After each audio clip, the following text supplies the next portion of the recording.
God. Hello. Welcome, Hi. Henry. Welcome, Alvaro. Hi, Henry. Hello. Good to see Hello. you. Hi. How is it? I Everything think fine? Hmm? uh, How I don't know. how's the weather in Greifswald? Is it cold? It was cold. We had a lot of snow. It was surprising. We had at least 40 centimeters snow, what is unusual because we have mild winters because of the Baltic Sea. But this year it was a lot. But now it's all already melting away. It was just 10 days. But there was ice on the Baltic Sea. I was at the beach and there were a lot of ice. That was very, very impressive. Yeah. I think we have gone live, so we should start. Uh, Welcome, friends, to the 13th edition of these webinars. It's been a good journey, and it's a very nice place to meet friends. And I think I will introduce our moderators for the day. Dr. Martin Schumann has joined us from Germany. I think most of you know him well, and he will be moderating part of the program today. And to join him, Sandy Lamb has joined us from, she's now working in Chicago, and they are both good neurosurgeons, mainly in pediatrics and endoscopic neurosurgery, and I'm sure they will be able to guide the proceedings for the day. So over to you, Martin or Sandy, whoever is taking up first. All right. Well, welcome everybody for the WFNS Neuroendoscopy webinar series. We have a wonderful lineup of speakers today. And really covering a lot of novel uses for neuroendoscopy. So our first speaker is Annie Drapeau. Dr. Annie Drapeau is at Nationwide Children's Hospital in Ohio State, and she'll be talking about craniosynostosis. Good morning here from Ohio. It's my pleasure. I will just get this shared here. There we go. All right, so as Dr. Lamb introduced me, thank you for having me. Thank you to the WFNS committee for inviting me to present the use of the endoscope in the management of craniosynostosis. I'm the neurosurgery director of our craniosynostosis program here, and so this is one of my favorite topics. So we'll talk a little bit about the endoscope and its use, but mainly also minimal invasive approaches in the management of craniosynostosis. I do not have any conflicts to declare. I will mention a few companies of instruments that we use, but I do not have any financial relationships with them. And so today we'll just kind of give you a brief overview of craniosynostosis for those who are not particularly familiar with it. We'll go over some of the indications for surgery, a quick review of surgical approaches or techniques that are available to us. And then we'll dive into some of the advantages of using the endoscope in minimal invasive surgery.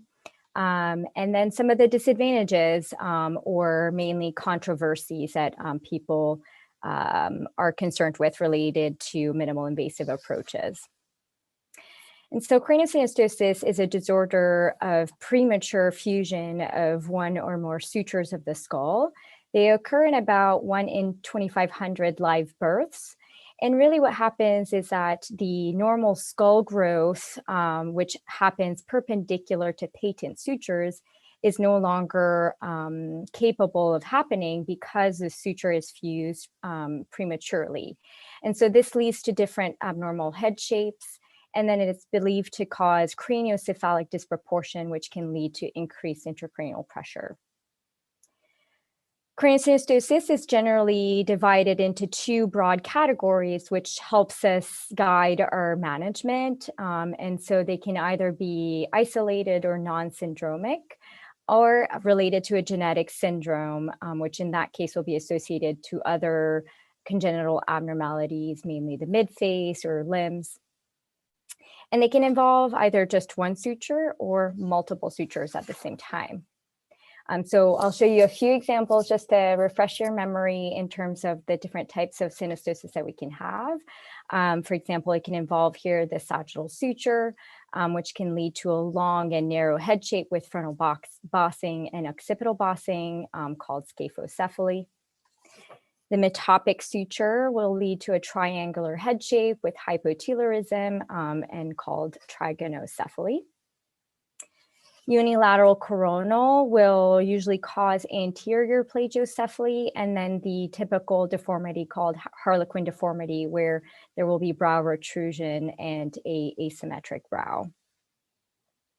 Bilateral coronal craniosynostosis, which can be either non-syndromic or related to a syndrome, will generally lead to brachycephaly, so a shortened anterior posterior diameter, as well as turicephaly, or a long, tall head shape. Unilateral lambdoid craniosynostosis, the rarest of all forms, is usually causing posterior plagiocephaly and a skull-based tilt with mastoid bulging. And so when we talk to families about when or why to do surgery at diagnosis, part of it is related to cosmetic appearance of the head shape and wanting to improve that and avoid bullying in kids as they get older. But mainly, especially as a neurosurgeon, we want to prevent the development of increased ICP, thought to be due to craniocephalic disproportion.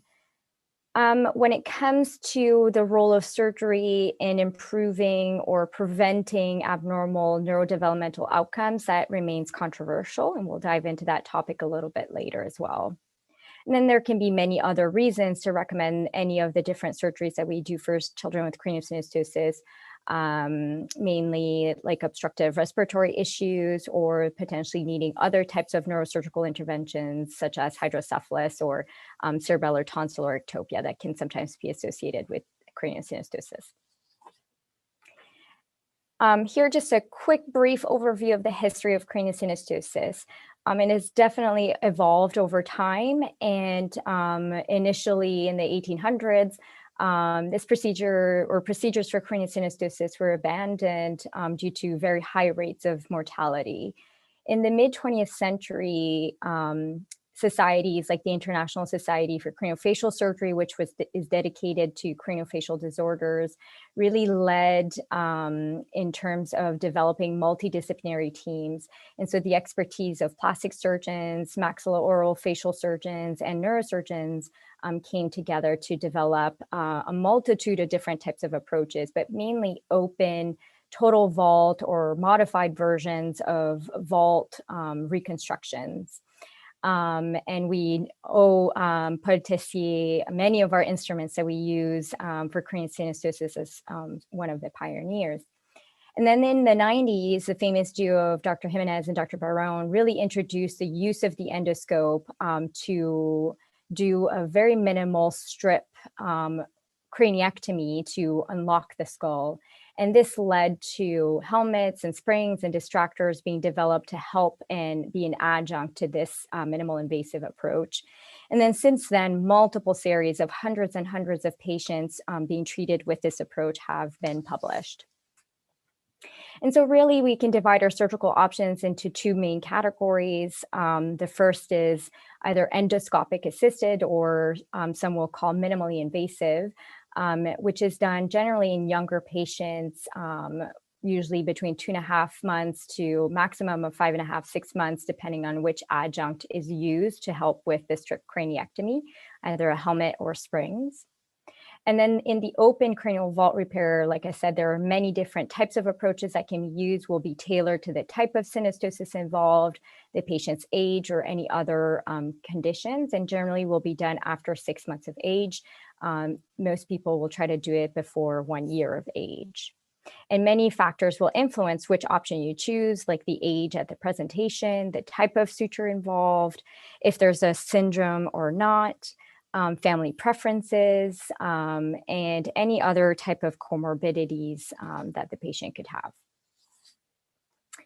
And so really the principle related to minimal invasive surgery is rather simple, and it involves 1 or 2 small incisions, depending on your preferred technique, and then you remove the fused suture and unlock the skull.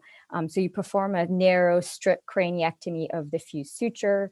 The width of it varies depending on published reports, anywhere from 1 centimeter to 3 centimeters. Rarely do people do wider than that now. And then you use the momentum of the rapid brain growth of the baby to help reshape the skull, either with helmets or springs, like I said, as adjuncts. This is just an example of what the helmet can look like. And what it does is it restricts the growth of the head in one of the dimensions and then allows a little bit of space in the other dimensions. And so it guides the shape of the skull as the brain grows and pushes on the bones. And then the other adjuncts that is not commonly or widely used necessarily across North America or in Europe or elsewhere is the use of stainless steel springs. In our institution, we reserve it only for patients with sagittal synostosis as an alternative. And these are 2 little stainless steel springs placed in the gap created by the strip craniectomy, and they distract the bones to widen the biparietal diameter. And then these remain in place for a few months until there is satisfactory cosmetic results, and as well as a bony bridge that is developed between the gap. And then these springs are removed through a very quick outpatient surgery. And now to the topic of the day is really, when do we use the endoscope for these minimal invasive approaches? Because typically this approach can be done with a good headlight and loops and a good retractor or a good assistant holding your retractor. It really depends on your preference and the shape of the head, how long the suture is, and all of the different characteristics of anatomy. So the angle, for example, of the forehead in the metopic craniosynostosis, or the size of the occipital bossing in sagittal synostosis.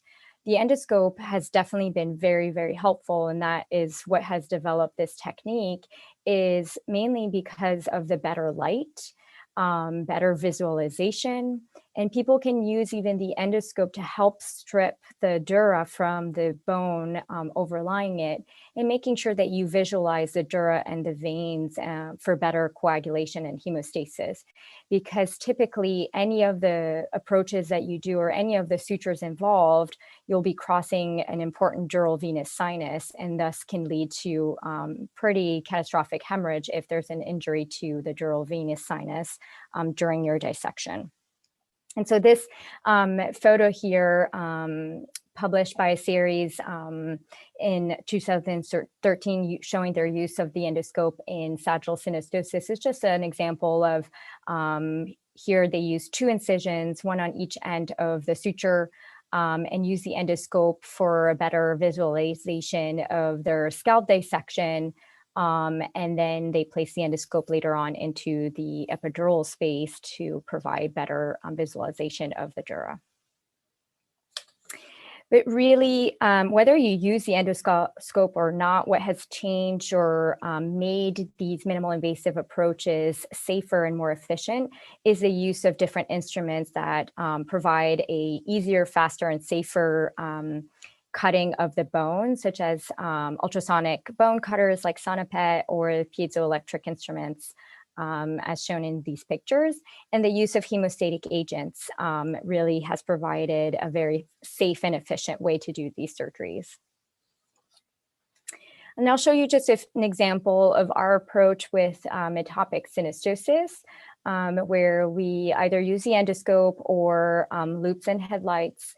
And this will show you here, we just use 1 incision when it comes to metopic synostosis. We plan our incision as far anteriorly as possible, but still remain behind the hairline. And then we do 2 burr holes on either side of the fused suture, so that we can safely strip over the superior sagittal sinus for our first access. And we create a little craniectomy window. And through that window, we'll be able to dissect the dura from the overlying bone. we'll measure and cut two parallel lines on either side of the suture in the periosteum of a width of about 1.5 centimeter. And this creates our guide that we use to make our straight lines along the metopic suture, as you can see here in this illustration and the figure. And then here on the left, you can see our endoscopic view. Here we've put a little brain retractor in the dura underneath the bone. And then we use the piezoelectric instrument here to make cuts in the bone along those lines in the periosteum that we have made as a template. And then this allows us to remove this strip of bone until we reach the frontal nasal suture. And then we confirm that we have removed the entire fused suture and that the frontal bones are mobile by spreading a hemostat and seeing the frontal bones actually become mobile and move. These patients will then be fitted into a helmet a few days later and wear a helmet until they're about a year of age. Most children will require at least 2 helmets throughout this whole time to adjust for their rapid growth. And so really, there are many publications, including this multi-center collaborative study, which regroups 31 institutions with over 1,000 patients. But many other published series show the similar results, such as even systematic reviews and a meta-analysis looking at this data for both sagittal synostosis, but also the other possible involved sutures. Really, they show that endoscopic approaches have less blood transfusions, have less anesthesia time, have less operating time, less ICU stays, or even almost no ICU stays in general for endoscopic or minimal invasive approaches compared to open approaches, which will typically spend a few days in the ICU or at least one overnight. Significantly decreased hospital time stay. And overall, the amount of complications such as venous embolism, dural tears or CSF leaks, or other anesthesia complications are pretty similar between endoscopic series versus open traditional vault series. And strikingly, even when accounting for the cost of helmets, which again, some patients can have up to 2, even 3 helmets, the cost is significantly lower in minimal invasive approaches compared to open, with a difference of anywhere between $10,000 to $30,000 difference between costs. And this is North American numbers, but there's a similar study out of London, out of Gosh, that showed similar results. And so again, you know, this obviously sounds fantastic, and why wouldn't everybody then use this approach or these techniques for these patients? Well, there are some controversies, such as, you know, the results of cosmetic appearances between the 2 approaches, the rate of reoperations, the effect on neurodevelopmental outcomes, and then what do you do with patients who have a genetic syndrome? So we'll debunk a few of these, and I don't think that there is a perfect answer yet for any of these, and that's why we have to continue our efforts to study these techniques and these outcomes. But in terms of cosmetic outcomes, it's rather hard to really objectively measure what is a good cosmetic outcome. Do you measure the cranial index? Do you measure the surgeon's satisfaction? Do you measure parents' satisfactions? How do you take into account bias and expectations and other types of confounding factors? Do you use classifications like Whittaker classifications? Are there any other better classifications that could be used? But overall, even with a lack of consensus, most studies will debate that the results are otherwise pretty similar between endoscopic and open approaches. And my apologies, these are just a few examples of some of our patients with minimal invasive approaches, either with a helmet or springs, which is the little fellow on the right. When it comes to reoperations, those who favor the open traditional approaches are mainly concerned with the potential need for late reoperations in those with endoscopic or minimal invasive approaches. And most studies will show overall a rate of 3% or less of reoperations. And it seems that a common theme of those being at a higher risk for reoperation are those who have low compliance with helmet therapy, significantly higher in syndromic patients. And then there is some debate in terms of if those with unilateral coronal synostosis may not have as good of a cosmetic outcome with a simple endoscopic approach, and thus might need a reoperation in the future. And then in terms of the neurodevelopmental outcomes or effect on psychosocial outcomes, really we don't understand or know really why some of these patients with craniosynostosis, even in those who are non-syndromic, can have neurodevelopmental delays, such as speech delays or learning or cognitive delays. It's unclear if it's something that happens in utero, related to brain development itself, or due to increased intracranial pressure. And really, there are still unanswered questions at the moment of does surgery or not, in the absence of clear signs of increased ICP, improve neurodevelopmental outcomes? Does a type of surgical approach affect these outcomes? Whole vault, modified vault, endoscopic approaches? The internal debate of timing or age at surgery, which ultimately leads to the age and timing or duration of exposure to general anesthesia, and the concerns of general anesthesia and neurodevelopmental outcomes. And then some reports saying that these neurodevelopmental outcomes vary depending on the involved suture, and some reports saying that there's no difference between whichever suture being involved. And so unfortunately, really at this moment, there's no clear answer regarding the use of the endoscope or minimal invasive approaches at younger ages being better than open traditional approaches at an older age when it comes to these outcomes. And so there are definitely some continued efforts at attempting to study this in different patient populations as well. And so I'll just briefly summarize what our approach is here at our center, where non-syndromic sutures will generally be offered a minimal invasive approach or an open approach, and it'll be decided upon the family preference and the patient's age. We'll try to do the helmet approach between 2.5 to 4 months to really take advantage of the brain growth. If a patient has sagittal synostosis, they can be offered the Springs approach, which is done a little bit later, between 3.5 and 6 months age, and thus it gives a bit of a compromise if ever the patient is not seen in clinic soon enough or early enough. And then open approaches will generally be done between 8 and 10 months of age, and the approach tailored to the type of suture involved. It is not our approach here at the moment to offer minimal for syndromic patients, but we are definitely open to it if ever the proper family were to present itself. But we generally will start with a posterior vault with distractors, which I've not shown today as it's not the topic of the talk today. But we'll start with distractors as a first stage, and then later on, if they have bilateral coronal synostosis, do an open anterior vault remodeling.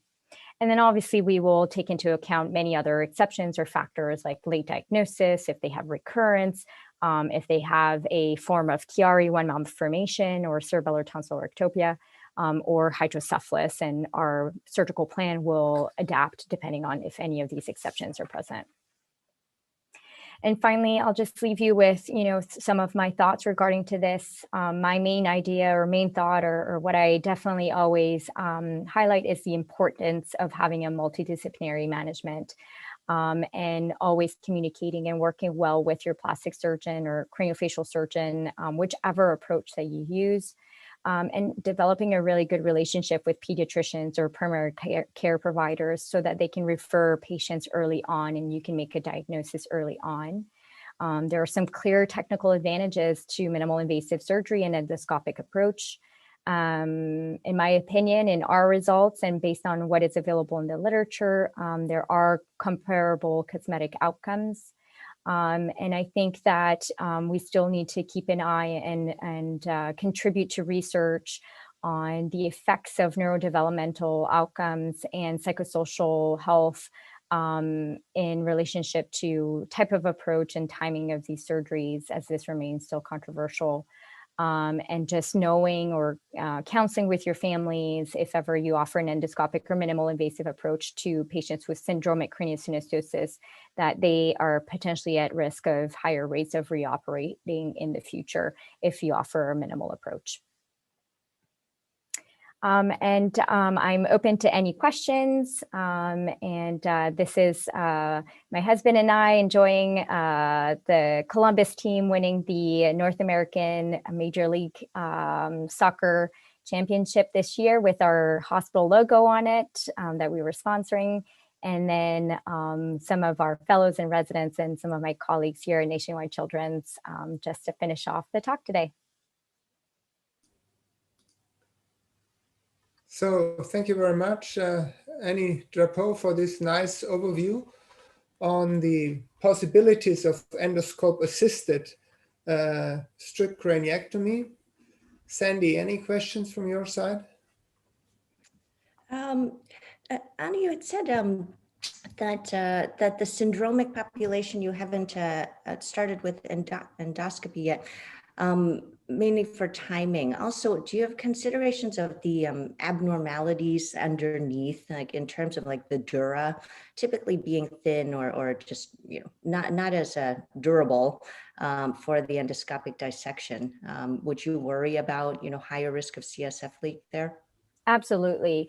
I think the syndromic population just in general is a whole other topic in terms of, you know, risks and complications and what to think of when you're approaching surgery with them, even when doing an open traditional approach in a syndromic patient. Absolutely. I think if you were, you know, there are definitely centers and groups publishing interesting reports of using endoscopic approach in syndromic patients. And the thought process behind it is that these patients are definitely at higher risk of having increased intracranial pressure from hydrocephalus, from dural venous abnormalities, from, you know, early skull base changes and craniocephalic disproportion. And so the thought process of doing endoscopic approaches in syndromic patients is that you address this concern for increased ICP early on, but knowing that you will potentially need to do other surgeries in the future.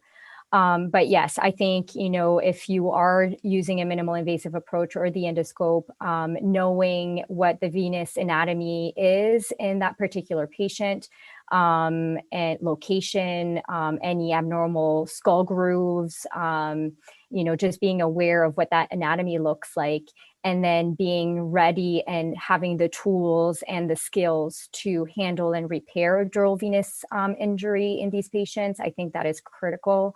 And then absolutely looking for dural CSF leaks during your surgery. I think luckily, what is interesting is that a fused suture is typically not as adherent to the dura, just in general. But I think the syndromic population is different inherently. So those are our current concerns. And that's why we are not typically offering that as a first approach unless a family were to bring it up or discuss it, then we would go through the pros and cons. But generally we reserve it for non-syndromic patients in terms of the endoscopic approach. Okay, one question from my side. Quite a number of people argue that a strip craniectomy alone might not be sufficient to have a good release or the unlocking. So some argue that you should also in the endoscopic approach cut down towards the temporal base, at least alongside the coronal or lambdoid suture, to a little bit like barrel stave osteotomy. What is your take? You seem just to do a strip craniectomy and then put them in a helmet. So absolutely, there within even endoscopic approaches are various techniques, kind of minimal modified pies or barrel staves, as you've described. Currently, I find that the published reports, there's not enough numbers to really compare just a minimal strip to strip and barrel staves for it to be significant numbers enough to really say something concrete on it. And I think it becomes a subjective outcome. And so it kind of becomes, again, what do you use as a objective measure? Do you use the cranial index, which most procedures, whether you do barrel staves, whether you do a strip, whether you do an open traditional approach, regresses over the years? Do you use cosmetic results? Do you measure intracranial pressure? And how do you measure intracranial pressure as your outcome later on? Do you use ophthalmologic findings? Do you use imaging? Do you use a lumbar puncture or other types of measures?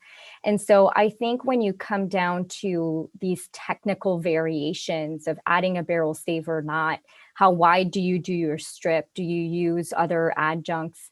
It becomes a very subjective assessment.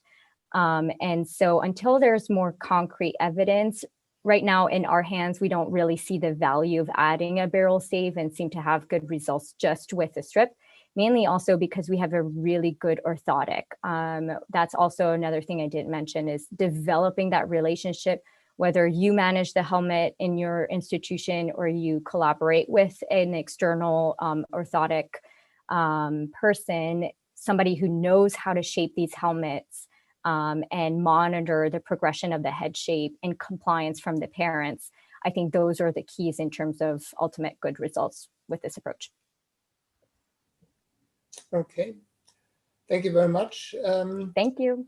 I think we could go on and discuss on that topic for quite a long time, but I think for the sake of having many fascinating other presentations in the line from very different areas, we closed the pediatric neurosurgery part of it. And we're looking forward to Henry Schroeder from Greifswald. Hello, Henry. Hi. And talking about the endoscopic approaches or endoscope-assisted approaches in peripheral nerve decompression. The stage is for you. Thank you for this kind introduction, Martin. Good to see you. Is the screen, is it visible now for you? Yeah, we can see it. Yeah, good. So Chandra gave me a topic, endoscope, gig therapy of peripheral nerve problems.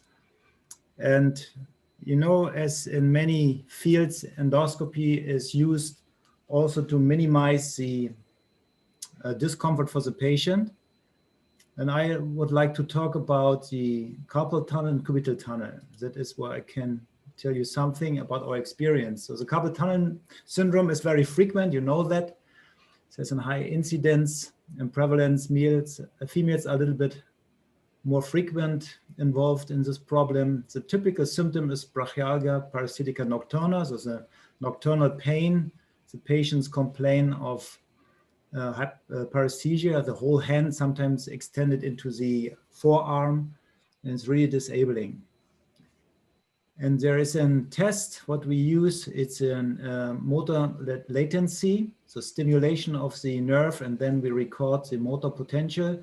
And if it's more than 4.2 milliseconds, then it's considered to be not okay. There are many treatment options. Medical treatment options are really successful, in my opinion. Some people inject cortisone in the carpal tunnel, which I also not do. What we do sometimes in patients who have only problems during the night, we advocate to use a splint, and then you have no flexion and no extension in the carpal tunnel. Those movements increase the pressure on the nerve. And then there is the open decompression or endoscopic decompression as an option. So mostly the only really reliable treatment is cutting of the ligament. And there's a large debate about should it be endoscopic versus open. And if you look to the literature, there are a lot of references you find. Some people point out open is better. Some people say endoscopic is better. And then the endoscopic guys are disputing about uniportal or biportal technique. And Chow was the first one who introduced the biportal endoscopic carpal tunnel release. There was also in the same year a paper from a Japanese guy, but Chow is the most popular one. And he reported this experience in 1989. And then I think in the early 90s, he came to Düsseldorf and gave a course, and I joined this course and had the first training from him myself. And then we started in our department with a biportal endoscopic carpal tunnel release. It's very important if you insert this cannula in the carpal tunnel, of course, that you do not damage the nerve. The carpal tunnel is already very tight. There's not much space. And then you come with this cannula and you go additionally in this narrow tunnel, and then you cut the ligament. And it's very important if you insert this cannula that you do not hurt the median nerve. So we should go more to the ulnar side of the carpal tunnel, especially because here is a motor branch which goes to the thenar. Should avoid cutting this. Sometimes there's a variation that this nerve goes through the ligament. It's you must be very careful with this. But if you go too far to the ulnar side, it can happen that the ulnar nerve is running over the ligament and you cut from below the ulnar nerve. And we had one patient who had surgery at another institution, and they really cut the whole ulnar nerve because they were too far on the ulnar side. So potentially there is some risk with this surgery, although it seems to be a simple surgery. But you have to know about the anatomy of the carpal tunnel. And you see, very important is that you have a hyperextension of the wrist that keeps the tendons away. It's very important. And then you can cut. You see biportal, incision here, incision there. I will show you later all the details. And then there was another technique, it's the uniportal technique. Of course, the advantage is you have only one skin incision to achieve the same result. And it was published in '92 from AG. And he developed with the company 3M a device in 1990, I think it was ready in 1990. And then they also had quite good results and reported some excellent results. And you think it's just one incision. It's a wrist level, then you go under the ligament and then you cut from distally to the proximal area, from distally to proximal, and you cut the ligament. Of course, it's really nice because you have only one incision and seems to be better than the biportal technique. There was another study published in '95. They made a modification because people said they cannot see the tip of the blade when they cut it. So they made some modification on the device, and then there was another publication in 1995 showing that it's now more safe to use this device. You see, this is a device. This is a reusable system, and this one, the sterile knife here, that is a disposable. So it's very expensive, and that is the reason why we do not use it in Germany, because we get, I think, 150 euros for a carpal tunnel in my state here. In Bavaria, in the south, it's a little bit, you get a little bit more money. So when we buy this one, which was over 150 euros at that time, then we do not earn any money. So that's why we could not use the uniportal technique, just the biportal technique. But it's a nice device. You make the incision, go in, and you cut the ligament. Of course, you need a tourniquet for this technique to have a good visualization of the ligament. And that's a different in the incision. If you make an open technique, most of the people use that one. And this is the endoscopic incision. So what for financial reasons, we never use the monoportal technique, just the biportal carpal tunnel technique, because it's a reusable system. And an advantage is we just use local anesthesia and no tourniquet.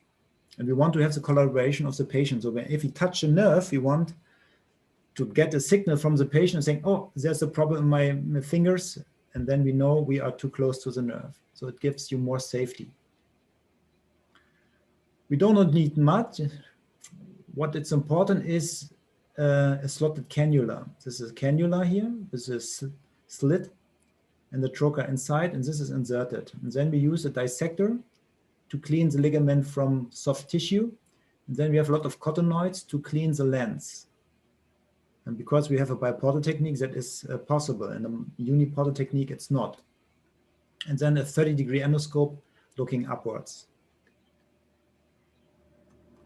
You see the knives, different kind of knives. You can push or you can pull. Usually we take that one. We go behind the edge of the ligament. You have to identify the distal edge. Then we come with a knife and we cut in the proximal direction.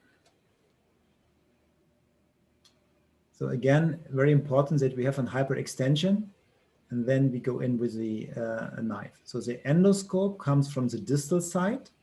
You have to identify the distal edge of the ligament, is very important, and then you come with a knife, with a hook knife, and you cut in this direction. You can also go in the other direction, but it's safer because here is the arterial arch in the wrist, and you have to be careful that you do not cut this one with a knife, of course, and you have tremendous hemorrhage. The incision should be in the distal wrist fold here. It's a restrictor. This is a Rosetta restrictor, so we go there. And then there is this marking of the incision from the original publication, but we simply go straight on and come to the web space between the third and fourth finger. So this is the ideal trajectory. This is a variable. Sometimes the ligament is a little bit thicker, broader. Sometimes it only reaching 3 centimeters distally. Most of the time it's about 4 centimeters. But you can feel it when you go in with your dissector, you feel the end of the ligament and then we make the incision. But this incision should be at the web space between 3 and 4 or to the base of the ring finger. Not more medially, not more to the ulnar side. Otherwise there's a risk with the ulnar nerve or the motor branch of the median nerve. Here again, you see it. It's the Rosetta here. As a restrictor, this is a Rosetta restrictor. So we go on the restrictor and then we go to the base of the ring finger and we take a dissector. And with the dissector, you feel the end of the ligament and then we make the incision. And then the cannula is introduced with the aid of the trocar. You see here is this slot in the cannula, then the trocar is removed and the endoscope comes in. And then from the distal side to the proximal side, we make incision. And afterwards, we have 1 or 2 sutures to close the wound. It's a short video showing it. You see the transverse fibers. If you see transverse fibers, you are on the right level. If you see longitudinal fibers, you have the palmaris aponeurosis, and that is wrong. And it's very important that you here identify the edge. You see, this is the edge of the ligament. There's fat tissue coming. And this is the edge of the carpal ligament. And then you come in with your hook knife and you make the incision. Frequently, you require more incisions than one because the ligament is thicker than the blade, especially in the distal part of the ligament. Here in the proximal part, you easily cut it. But you should not cut all the way down, always through the ligament, because then a lot of fat comes in. So the first cut should not take all the ligament in this area, because then you have only fat tissue. It's difficult to identify the ligament. So we go back to the end here. This is the end, very nicely visible. And when we cut, and the idea is that we just cut the transverse fiber, not the palmar aponeurosis. You see the longitudinal fibers here. So these should remain intact to give more protection. And you see this is the ligament. Ligament, sometimes very thick, sometimes you need 2 or 3, sometimes 4 cuts to close it. Now you see fat tissues coming, and this is bulging in between the edges of the cut ligament, and this prevents that the ligament is again closed by scar formation. So the fat is what we want to see, but at the end, when we know that all the ligament is already cut, otherwise you can miss some fibers, and then you can have a recurrence or even an incomplete resection. But you see the longitudinal fibers here. This is already nicely seen. This is the aponeurosis, and this should remain intact. Just the transverse fibers have to be cut completely. So that's a big advantage of the endoscopic technique. We avoid cutting of the skin, the fat tissue under the skin, and also the palmar aponeurosis. We just treat the problem. And then we have this cotton, which we use for cleaning of the lens, and then we go and you see everywhere is just fat tissue, but no remnant of the ligament. And then you know everything is done, the cannula is removed, and skin is closed. Post-operatively, we put a compression dressing for 24 hours because you have a long surgical tunnel and there can be some bleeding and hematoma formation. So to prevent this, we have for 24 hours compression dressing, and then after one day it's removed. We advocate that the arm is elevated when they sit looking TV at this and the first evening. The arm should be elevated, should not hang down. That's also good. And then we encourage the patient to use the hand very early. So she should drink coffee with his hand. She should move it. She should not only look at it and keep it like this, because then you have an increased risk of Zudek, which can happen.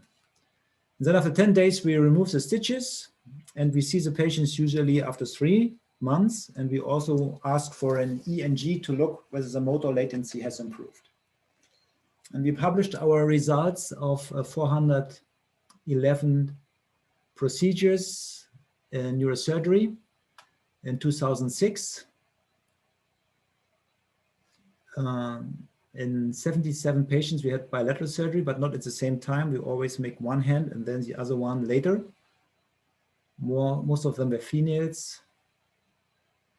And we had to follow up for 4 months. It's not too much, but we have a very good result in terms of resolution of the typical symptoms of the carpal tunnels, and a lot of patients return to their daily life without any problems. Pillar pain, that is a pain which is probably caused by the release of the ligament, and then in the bones of the wrist there is a deformation which causes this pillar pain, but usually it goes away after 3 to 4 months. We had no permanent problems. We had 3 patients where we had to abandon the surgery because they were workers from our shipbuilding industry, and they had really a big, very thick hand, and the carpal tunnel was so narrow. When we went in with a slotted cannula, they were screaming because they had a typical neural compression with hypoesthesia and paresthesia. And we had to switch to an open surgery because we could not get the cannula in this narrow carpal tunnel. And in 2 patients, we had a contusion. When we inserted the trocar into the carpal tunnel, we had a contusion of the digital nerve for the 3rd finger. And in 2 patients, we cut this arterial arch. Fortunately, we did not need to open it. We just made a compression for a while and then the bleeding stopped. And here again, the pillar pain is a problem in some of the patients. And then we had an investigation done by Dr. Kreiner. She investigated the long-term result of some of the patients. And the long-term result was, the median follow-up was 8.2 years after surgery. And she also found that most of the patients are very happy with the procedure. You see, compared preoperative and postoperative pain. Gray is post-op. You see no pain, most of the patients. Some patients who had moderate pain before also had a good release. Same is for paresthesia, for hypoesthesia, and even for motor power. We had a good resolution of problems with this endoscopic technique. And most of the patients were satisfied or very satisfied with the procedure and would recommend to have it again or to other patients. So what are the advantages, in my opinion? So before we started with endoscopic carpal tunnel, we as an academic institution had, let's say, 10 or 12 surgeries for carpal tunnel in a year.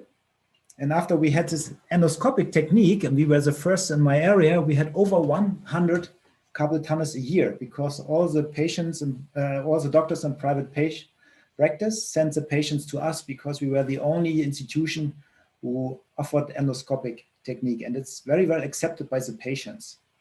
And I also think that the post-op pain immediately after surgery is less compared to an open procedure, because with the open procedure you have the cut here, you cut the skin, the subcutis, and then the ligament, and also the palmar aponeurosis. And with the endoscopic technique, as I showed you, you just cut the ligament, which is a problem. So they can use the hand earlier, they return earlier to work, and they have a more rapid recovery, in my opinion. In the long term, there's no big difference between the open and the endoscopic technique.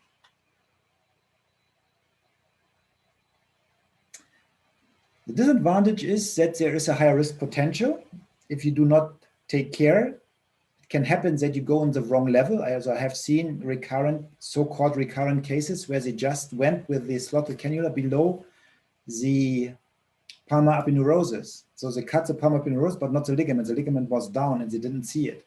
So it could happen. As I showed you, the damage to the nerves can happen. So we had to reconstruct an ulnar nerve and also a median nerve because the surgeon did not take care.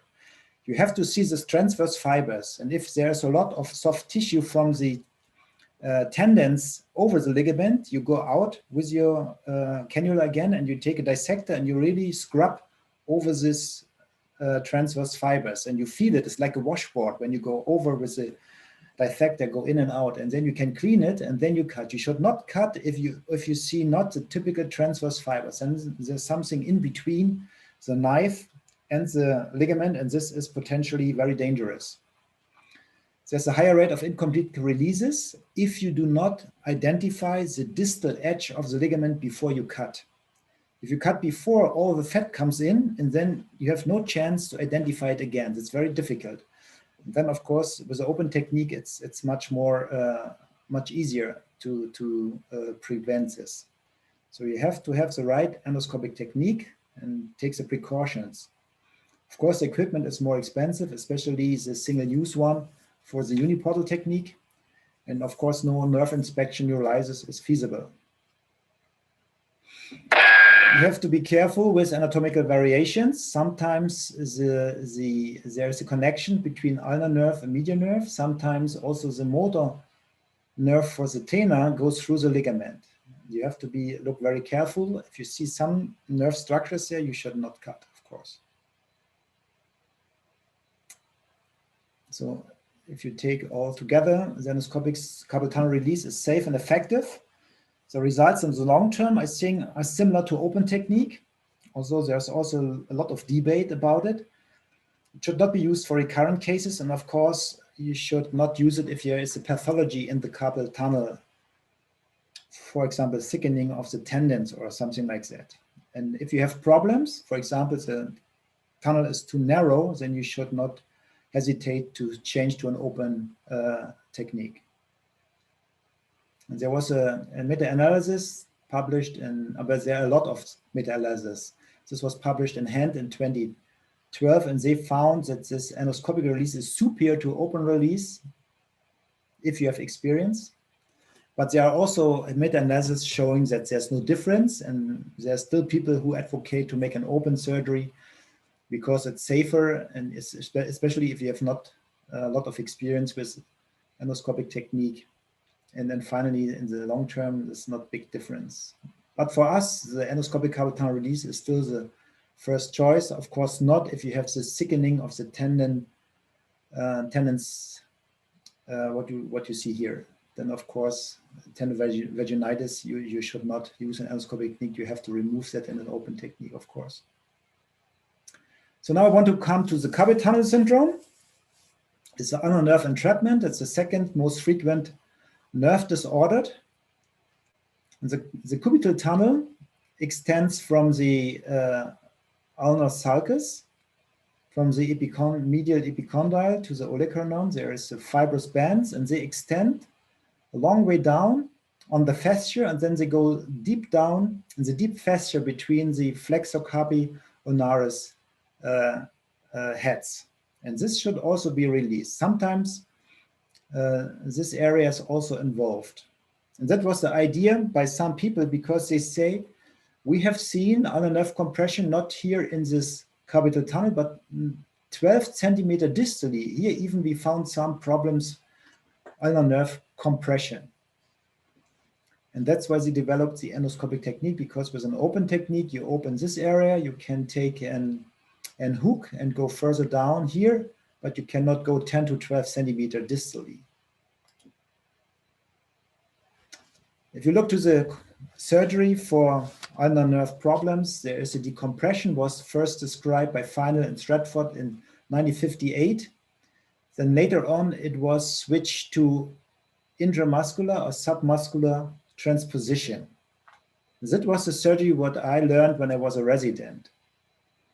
Sometimes people make an epicondyle removal.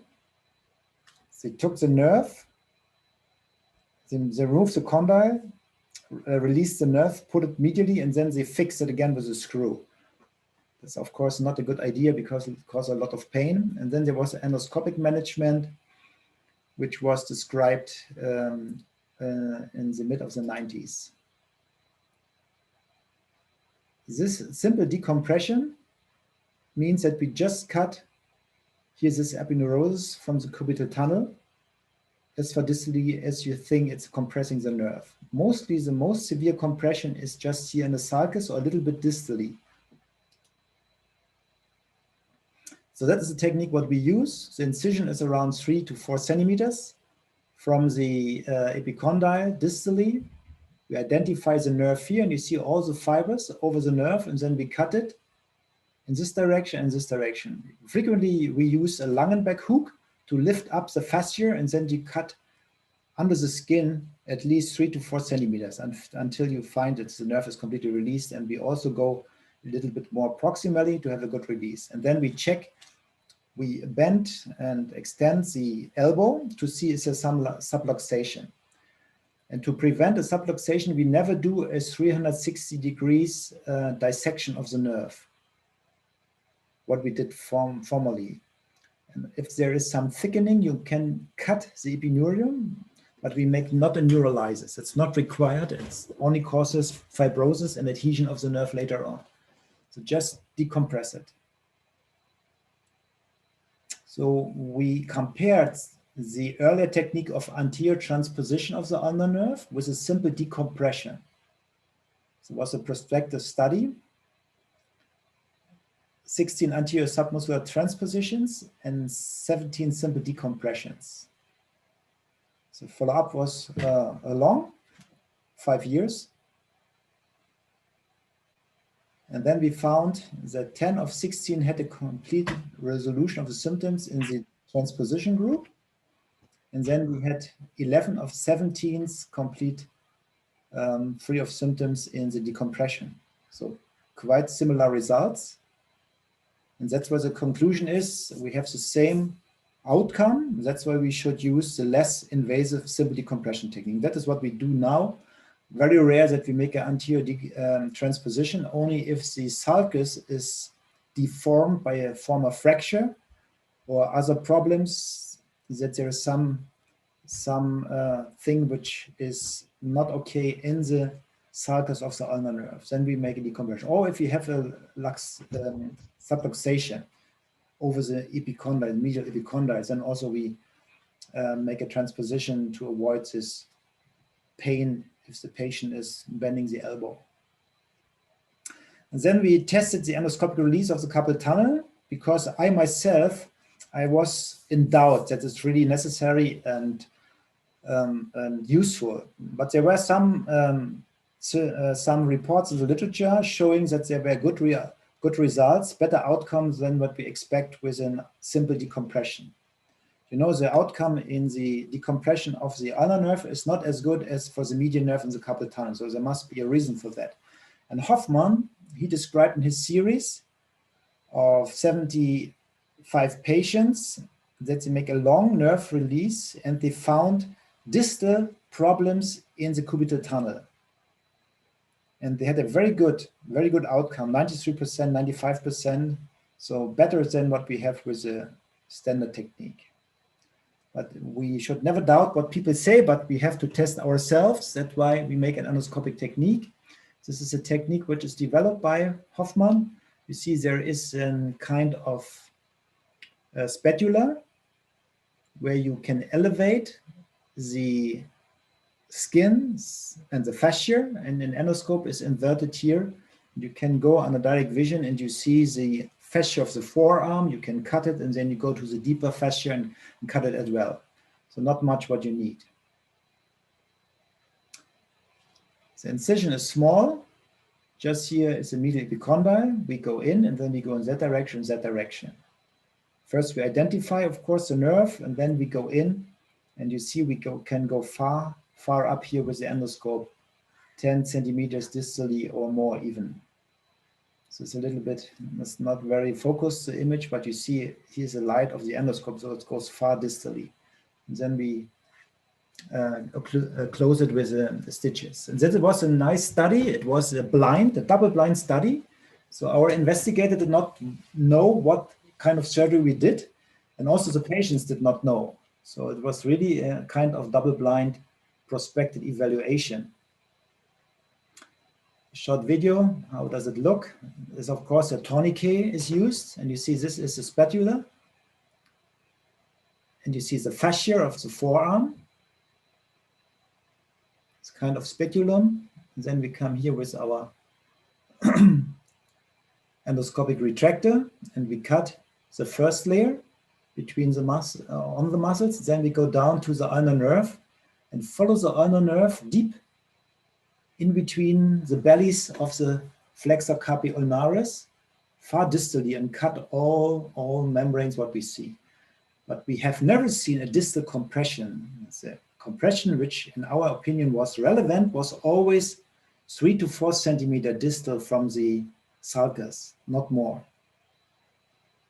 With the other direction, we go more in the proximal direction. And cut also all the adhesions. You see the nerve very nicely. You can release really far up. But is it really necessary, is a question. And that's why we have this paper, this study, which was published in 2015 in Neurosurgery.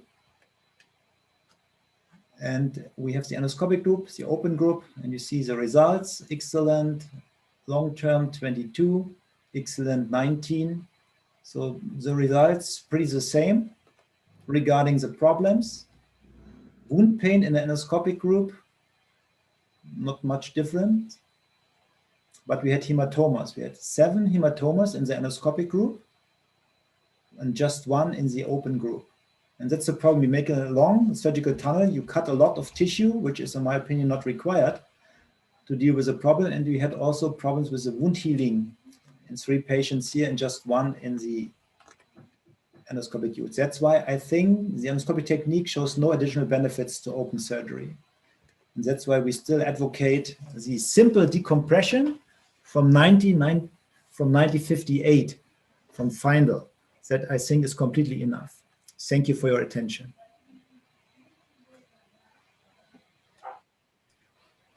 Thank you very much, Henry, for this overview on 2 topics where the most common use of endoscopic assisted nerve decompression. For me, it was quite interesting. I also do the the peripheral nerve surgery program here in Tübingen, and have a little bit just the opposite experiences. So I'm a huge enthusiast of cubital tunnel endoscopic surgery because I think it has really improved our management and the long distance decompression and much smaller incisions. The patients are much more faster and mobile. And I always had big hesitations to push a cannula through the carpal tunnel, which in the open technique is sometimes really tight. And that's what you also mentioned, but I was astonished to see in your series and all the other series in experienced hands that you can still manage to get an additional cannula through a very tight carpal tunnel. Yeah, and most patients really no problem. And I have myself done really a lot of these surgeries previously, and this is really a good technique. My friend, he is in private practice. He's using another endoscopic technique, and he goes in similar like with the cubital tunnel. You go over the ligament, and then you cut it with scissors. You don't need to go into the carpal tunnel. I had the same concerns like you when I saw this technique. I asked Chow, what is this? Is this already tight? You cannot bring a cannula in. But he's just said, no, you just try. It's possible. And most patients, it's really possible. It's not a big problem. So I'm really convinced about the endoscopic technique. But of course, you can use other techniques for cutting it. I think the big advantage is that you really leave the palmar aponeurosis intact. You leave the skin intact, the subcutaneous. You know there are a lot of small fibers of skin nerves running between ulnar nerve and median nerve, and all is cut if you come from above. And this is really prevented. But in cubital tunnel, I really don't see any advantage. This is just people up here happy, endoscopic. All patients ask about endoscopic spine surgery, endoscopic cranial surgery. They always want to have some endoscopic thing, and then they ask for a laser as the next question. But this is bullshit. And have you really seen a distal compression more than 4 centimeter distal from the sulcus? That you should show me. I have never seen it.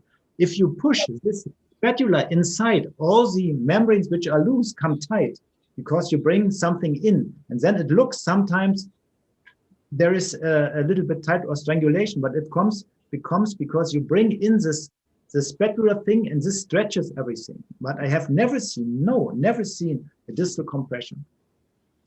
Well, I think the distal compression is, for me, not the only advantage. It's the small incision, the less skin cutting. You mobilize the patients very early, and in my experience, it's an advantage. So I'm faster. The patient recover. No. I don't really have. I mean, that is, you see, this is the subjective part of surgery and what works for you in person.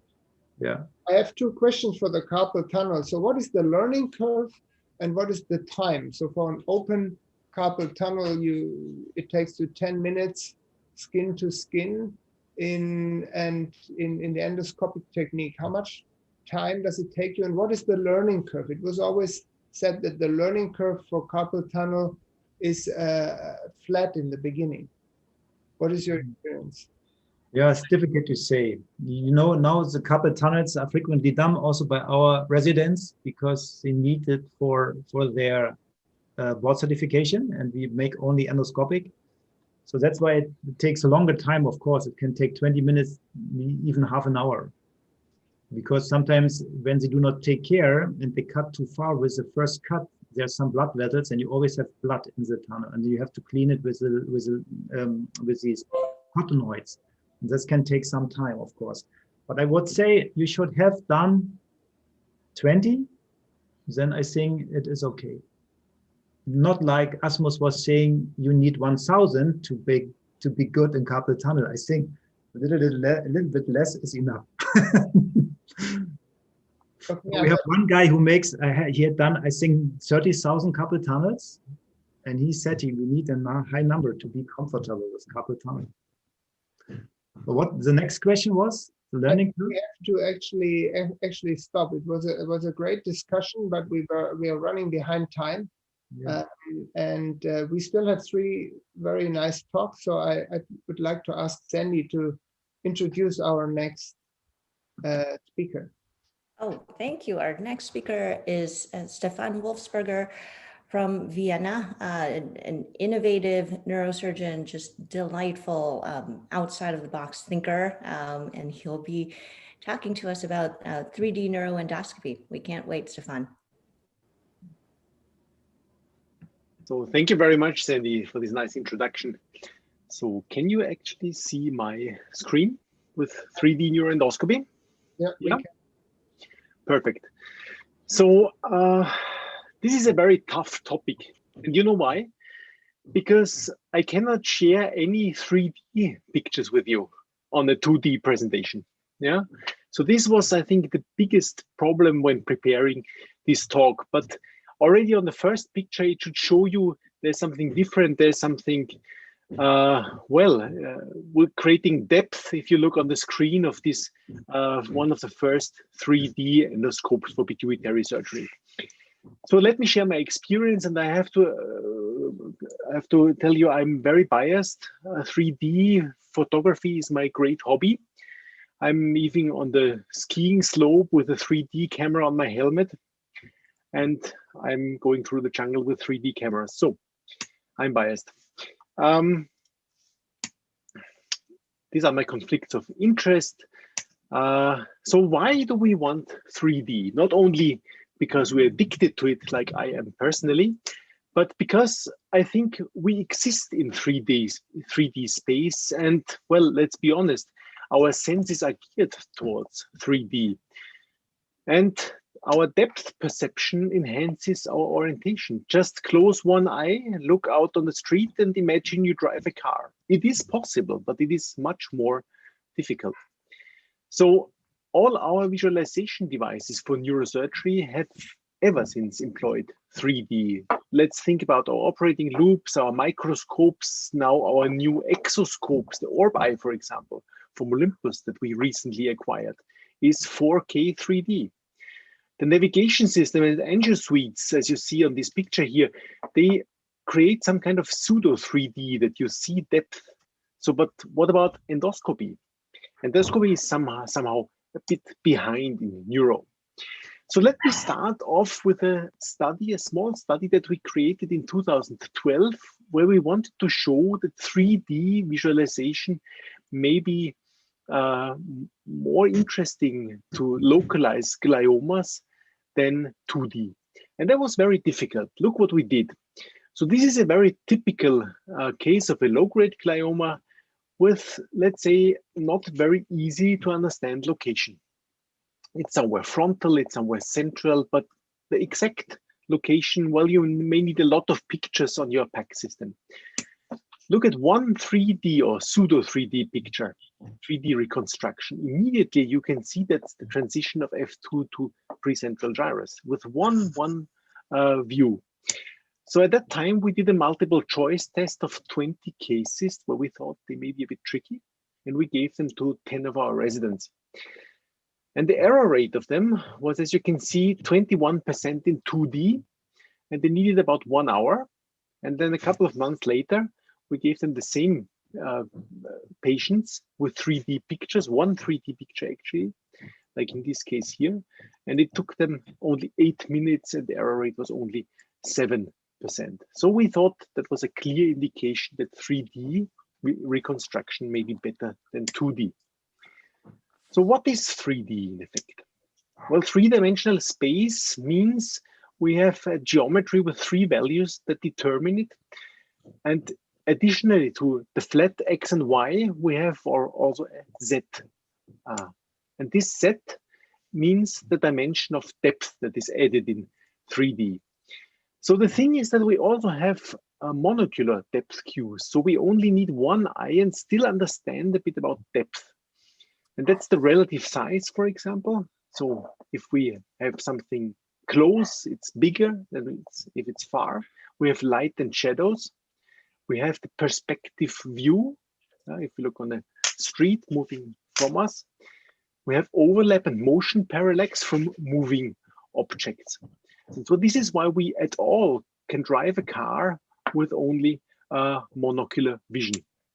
And binocular depth cues add stereopsis and convergence to this.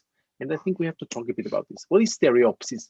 Stereopsis means that we obtain depth information from 2-eye vision, from binocular vision. And then our brain calculates the image differences on the retina by triangulation. And this is called the disparity, so the difference between left and right picture on the retina. So, for example, if we have a picture, an object that is far, we have a very small difference. And if we have an object that is very close, we have a large disparity. That's how we recognize it. And stereoscopy then is the simulation of this binocular vision by presenting our eyes with 2 different images separately. So I like to show this example. Some of you have seen this case of a 75-year-old male with a sellar tumor. And you see this is a very strange tumor. It's not a pituitary adenoma, as you can see. But what this video should be all about, we have removed most of this tumor. Only the sellar part is remaining. And you see everything looks very flat on this video. It's very hard with 2D to understand exactly where the carotid arteries are. Probably they are there. So what we did some coagulation. And again, we realized it's completely flat there. There's no, we don't see a bulging, even with this blood oozing. We took the knife and we opened the sellar floor. And because we had no idea really where the carotid bulging was. In this case, we did a small cut in the carotid artery. So this is only to show you that the depth, the monocular depth cues, like in this case, may not be enough for our special orientation. So these are the post-op images. We see this small pseudoaneurysm creating on day 5, getting larger on day 8, and finally we did a carotid artery occlusion after bypass. So what is stereoscopy and how can it help us? So stereoscopy, we said, creates the illusion of depth by presenting our eyes with 2 pictures, adding stereopsis as a depth cue. And you see on this right side that the problem of stereoscopy. So our eyes converge, in fact, to the object. So if you present it on the screen, this convergence doesn't work very well, because what happens when we take a 3D photo, we have 2 cameras which usually don't converge. The cameras are usually taking 2 parallel pictures, which are just disparate by like 6.5 or 7 centimeters. And this creates an, let's say, incomplete illusion of depth, because the focus doesn't work, because we have a mismatch between convergence and accommodation. And on top of that, and that is especially true for endoscopy, the image is very often imperfect, because if we have one-sided blurring, so like fogging on one channel, on one eye, yeah, then this image gets really, really bad, and we can get really motion sick. So for recording, what do we require? We require 2 cameras. We require a stereo base, what's called. So that's an interocular distance, in fact. That's usually our 7 centimeters or maybe 6.5 centimeters. But it's totally different for macro photography. So like for endoscopy, it's only a couple of millimeters difference. And we require, of course, 2 images that can be viewed with either active or passive systems. I will show you this in a minute. So how is the anatomy of a 3D endoscope? We know all about 2D endoscope, typical rod lenses that transmit our picture to the camera. 3D endoscopes are very different. So what we need is we have to transmit 2 images, a left and a right image, concurrently through the endoscope. So there's one technology that provides us with the 2 pictures by 2 chips, as you can see here, that are on the tip of the scope, 2 CCDs on the tip of the scope, and the scope has only a cable incorporated. Then we have 2 rod lenses with the CCD in the camera head. So that means, that's for example in the Storz tip cap, that means in fact that we have very, very tiny rod lenses, because the diameter of our scope cannot be larger than we are used to, like 4 or 5 millimeters. Yeah. So imagine how much thinner the diameter of these rod lenses are. And then, of course, we have another very interesting principle, the bee's eye principle, so the compound eye technology, like an insect, yeah, where we have one endoscope transmitting the whole light beam to a CCD that has sensor pixels that are round shaped like a bee's eye. So that would be like one of the vision sense endoscopes. So finally, we have this 3D signal. So which means we have 2 parallel signals. Yeah, let's say 2 cables for left and right. You see that here as a symbol. So what happens? We have to transmit that now to our eyes, and we can transmit that either as side by side. Maybe you know that from your televisions. If you still have old televisions at home, we can transmit that as one cable via top and bottom, or line by line. Yeah, so that one line is left, one line is right image. Or we can transmit it by 2 cables simultaneously, 1 cable for the left and 1 cable for the right camera. Or we can pack it, yeah, like Blu-ray discs do. 1/2 image is left, 1/2 is right, and we have 2 of them packed. Also very special format. And then what we can also, of course, do, 1 image is left and 1 image is right sequentially. So what does this mean, in fact? And actually, why do I tell you all this? Well, because there is some information loss, and this is very important to understand why the picture of a 3D endoscope is different. In these three technologies, these three formats, the information loss is 50% because we have one full HD image that includes the information of two cameras. And in the other one, it's lossless. However, it's not trivial. Trivial. So the right formats are in fact nothing for the, let's say, consumer. So this, for example, side by side is actually used by the Olympus Orb Eye exoscope. This top and bottom by the 3D Zeiss Kinevo microscope. This is used by the Storz Tipcam 3D endoscope. And these are used, for example, by movie camera rigs where we have two cameras for 3D movies, Blu-ray discs, and by personal computers. So this is important for us, and then you understand why 3D recording and playback is usually only possible on the system itself.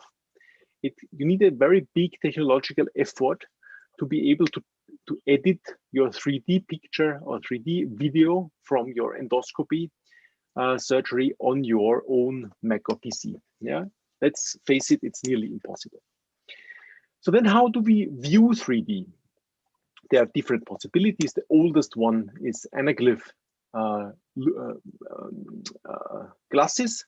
So we don't need a specialized monitor. You can view anaglyph movies or images on a standard monitor. You can even print them, as you all know from some Roton books, and it's lossless. So in fact, it's ideal with the one problem that the quality is not perfect because you lose in fact color. Although there is colored anaglyph, you always lose color. So it's virtually not possible to use it for surgery. Then we have passive glasses. So passive glasses means we have thin glasses like you know from the cinemas, where you have a polarizing screen and glasses, and that's how you separate the two image channels. It's not lossless, so you lose half of the image information, and you need glasses and a specialized monitor. So in fact, it's the worst. Then there is an active technology where we use shutter glasses. So the glasses close left and right, yeah, one after the other, and let the left and right picture through. So you need a battery, you need a transmission between the beamer or the screen and the glass. But in fact, it's lossless.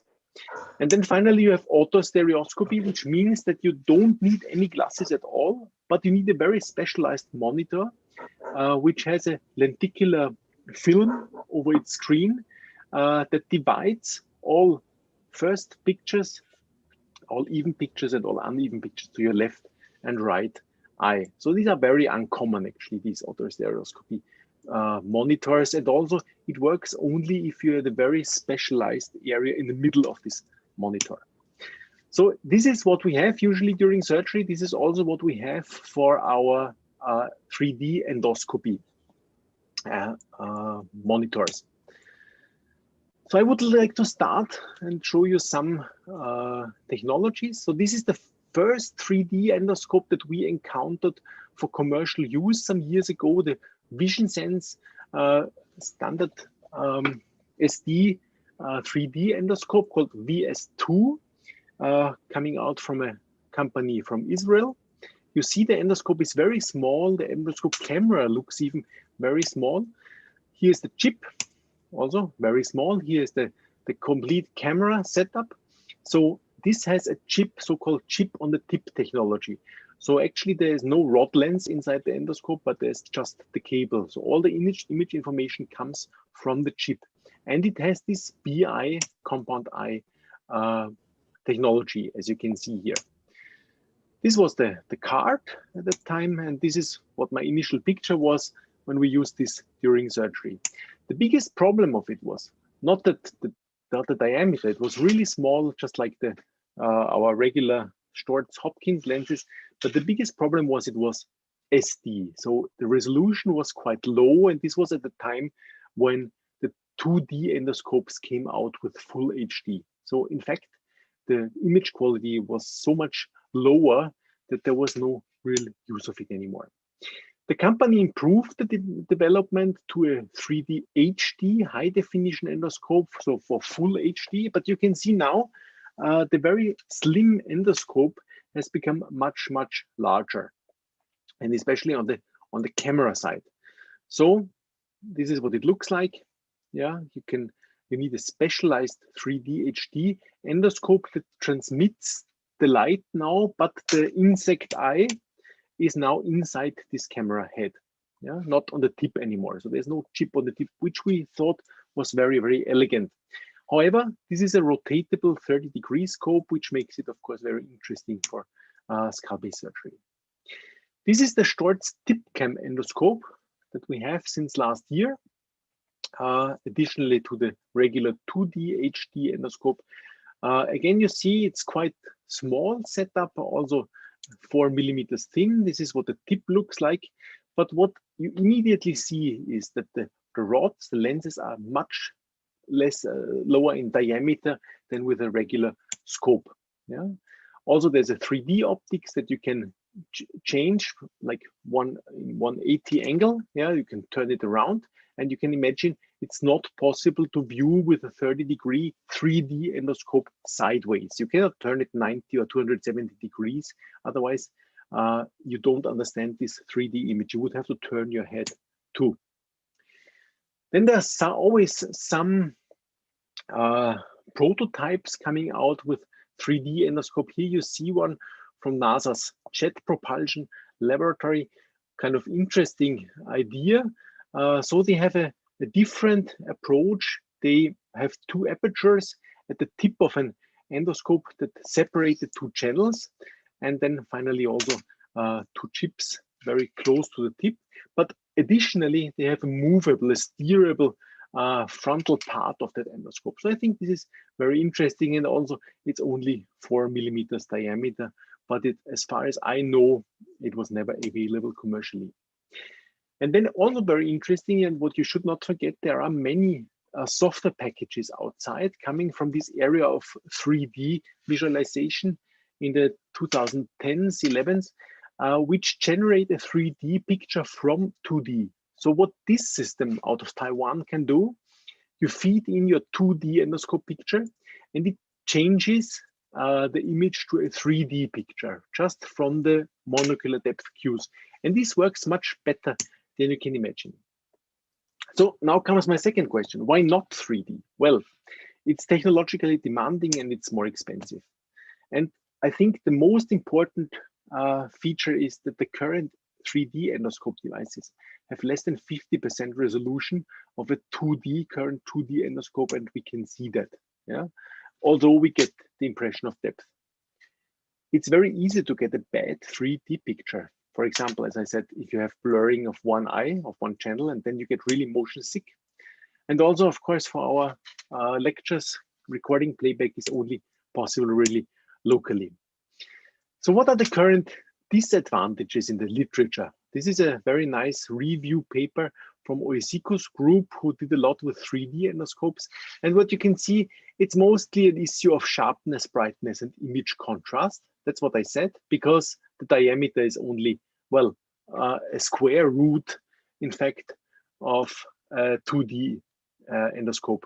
Then also we have this special ghosting phenomenon that give us ocular fatigue, headaches, nausea. That's not possible with 2D.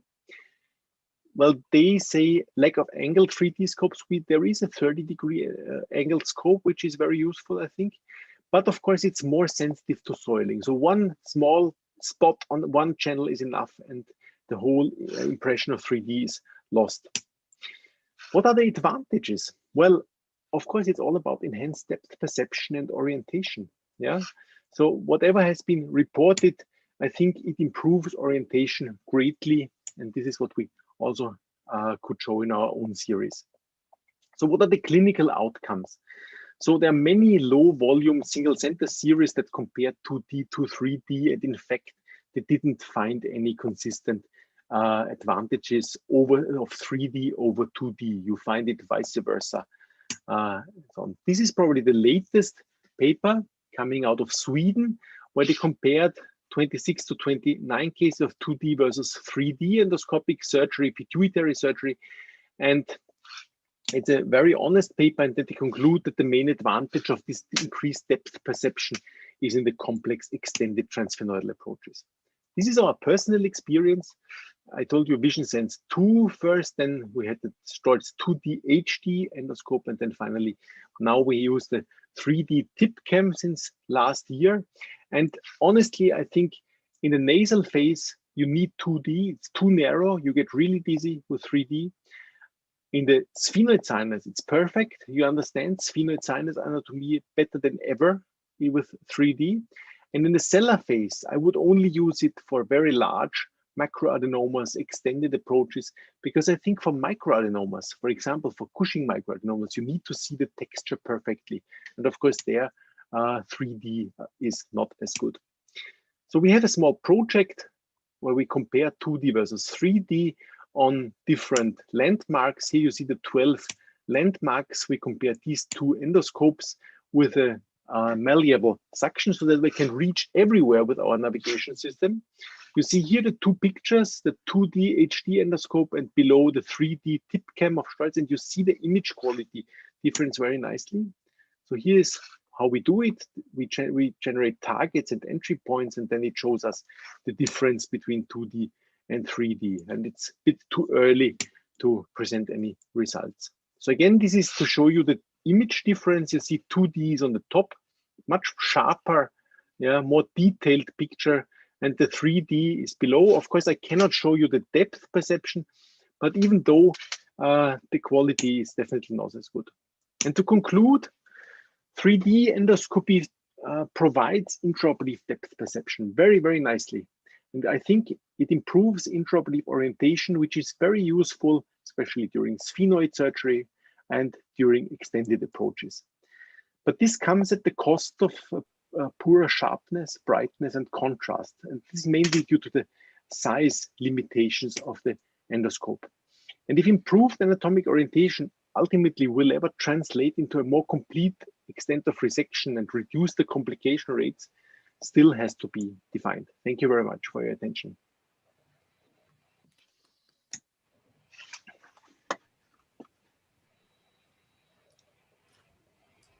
Okay, thank you very much, Stefan, for the fascinating talk and also for the background on the 3D endoscopy and the technical challenges which actually have to be overcome. And maybe there's a better understanding now in the auditorium why we have these resolution problems, and comparing the Israeli insect eye vision thing, which we used in the lab also and published on that. And this was about 8 years ago, I think, and to the current Storz, I think we can see a remarkable improvement in imaging quality. Mm-hmm. So what is your expectations, looking at that, what has changed in the last 6 to 8 years in image quality?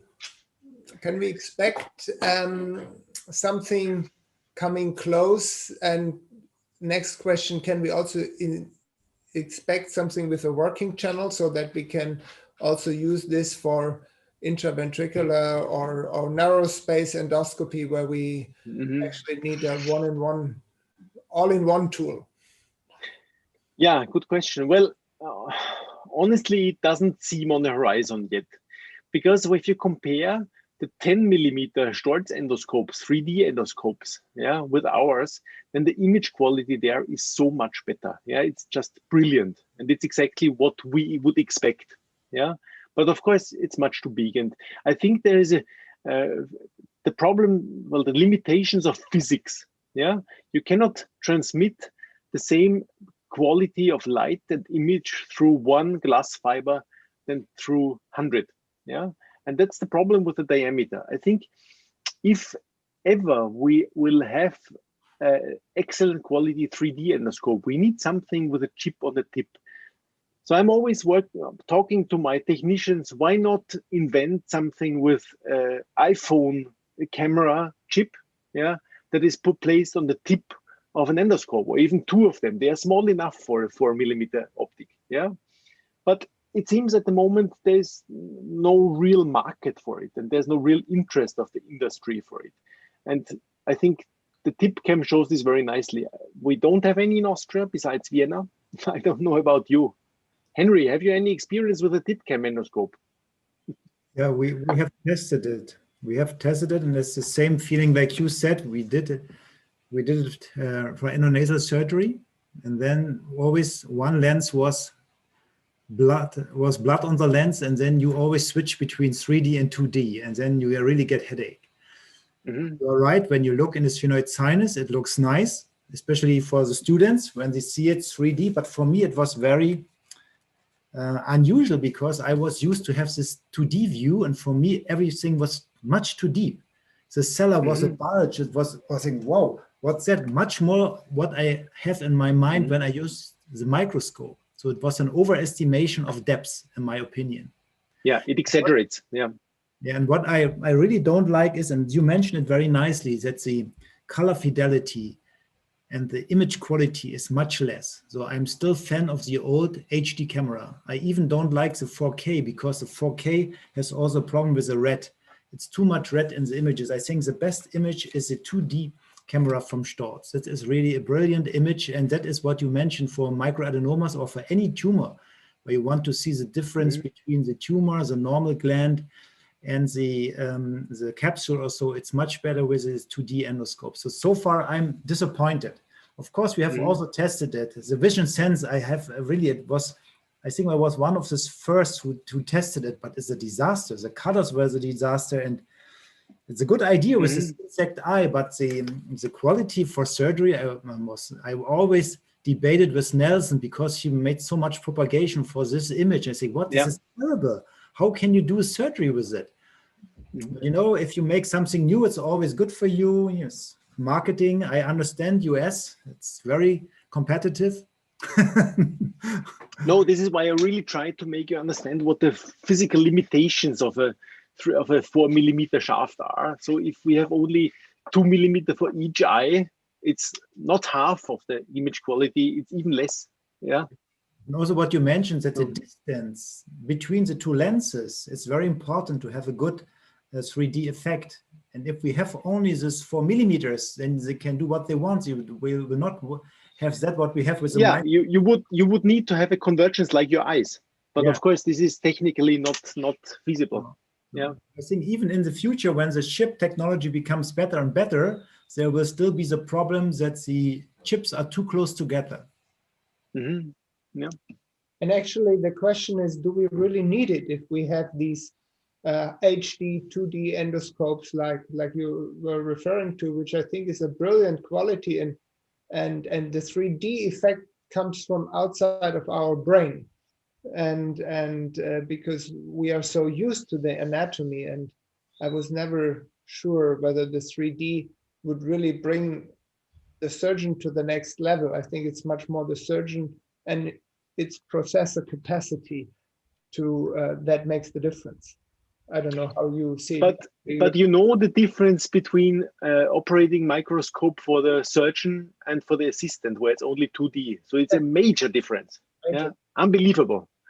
And so theoretically, with the same image quality, it would be for endoscope too. Of course. We just don't have it.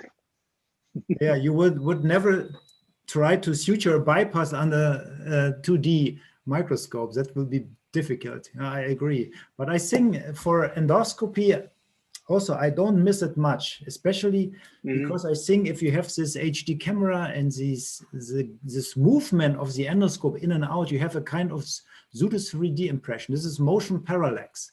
So the closer objects move more than the distant ones, and so you get a pseudo 3D image effect. And also the fisheye, this distortion of the image, gives you also a kind of pseudo 3D impression. I think that's why it's not so a big difference, and not too much, gives not too much headache to learn it.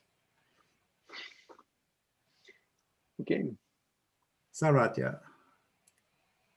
Yeah, that was an excellent lecture. I really enjoyed your lecture because it explained very nicely the physics of 3D versus 2D. And thank you for that lecture. But I concur with Henry. And we in our department, we bought the first generation Vision Sense. And even though on the demonstration, it looked brilliant, everybody loved it. But by the time we started doing it, few minutes through the surgery, everybody started getting a headache. And one of the other major flaws, what I find that the 3D is too unnatural. So you have something which looks really deep, and when you pass an instrument, you find that it's not actually so deep. And then there could actually be a possibility of injuring the structure because the instrument goes much too suddenly into the cavity. So it's not as deep as it seems. And like Henry mentions, you have this bobbing effect, and that's precisely the mechanism with the pigeons use. So they keep on, they have eyes on either side, but they keep on bobbing their head. And by doing that, they are able to generate a sense of stereopsis. And that, I think most of the surgeons do that by continuously moving the endoscope in and out. They get an impression of 3D. So do you still use your 3D Vision Sense endoscope? No, nobody uses it. They did initially, but nobody's. It's interesting. Our surgeons, the general surgeons, they have the very good endoscopes 3D. They have this Storz 10 millimeters, and it's a nice image. And they always show it on lectures, but if you go to them during the routine, they never use it. They don't want glasses and headaches. They only use 2D. Only if they make some presentations for students or so, then they have this 3D. But what I would like to recommend you, there is a group of neurosurgeons from the world that once in a year meet in Alicante in Spain for a 3D neuroanatomy congress, which covers typically surgery, neurosurgical operations every year. And the whole congress is in 3D, and it's very, very nice to see. Yeah, of course. But why do you mention that it's so difficult to edit a video with 3D in? Is there a software? I think it's the same. You have only just 2 different images. Why it's difficult to handle it? Well, because first of all, what I try to show is that every device has a different format. So we have the Orbi, for example. Orbi, 2 pictures, half and half. The TipCam, line by line, the Kinevo, 4K over and under, So you get all these formats out, and what you use then? There is no, because the consumer 3D is dead, it doesn't exist anymore. So in fact, there is no software available for this at the moment, It stopped in about 2012. And the companies don't provide us with one. They say you can watch it on the device itself. Yeah. Okay. Okay. I think thanks again. Fascinating discussion, but again, we are even much more behind time than before. So we have to move on, and we're very much looking forward to the use of endoscope in epilepsy surgery, and probably looking forward to some hematomas and maybe some other types of 3D or 2D endoscopic guided disconnections. Sarat, thank you very much.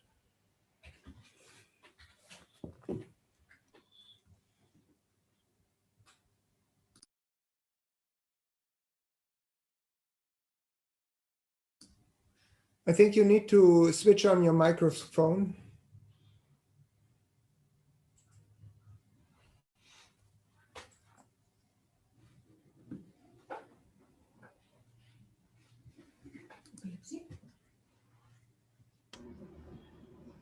You need to unmute yourself, Sarat. Yeah, am I audible now? Yeah. Now you're audible. Yeah, thank you. So thank you for that introduction, and good morning, good evening, or good afternoon from whichever part of the world you're watching this. And so today I would be speaking an unique aspect of endoscopic epilepsy surgery. And no, I will not be speaking about hematomas, but I will be showing the utilization of endoscope for some totally new indications, and perhaps also show a way on where we are proceeding in this journey, in this never-ending journey towards minimally invasive surgery. So no disclosures, and that's our institute. So the use of endoscope, as you know, has been obviously started first with hypothalamic hematomas, and then we published our usage for doing endoscopic hemispherotomy and also an endoscopic corpus callosotomy. So my lecture will be focused on the latter two aspects of the surgical techniques because they are my own personal experience.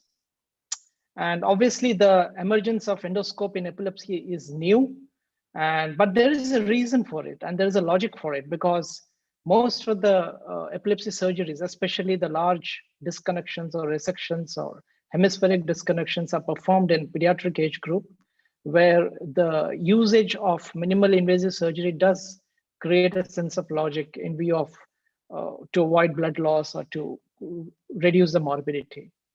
So we did our first hemispherotomy way back in 2002. And as you can see, this child was very sick. He had come in status and he had to be intubated. And that's the reason the front incisor is missing.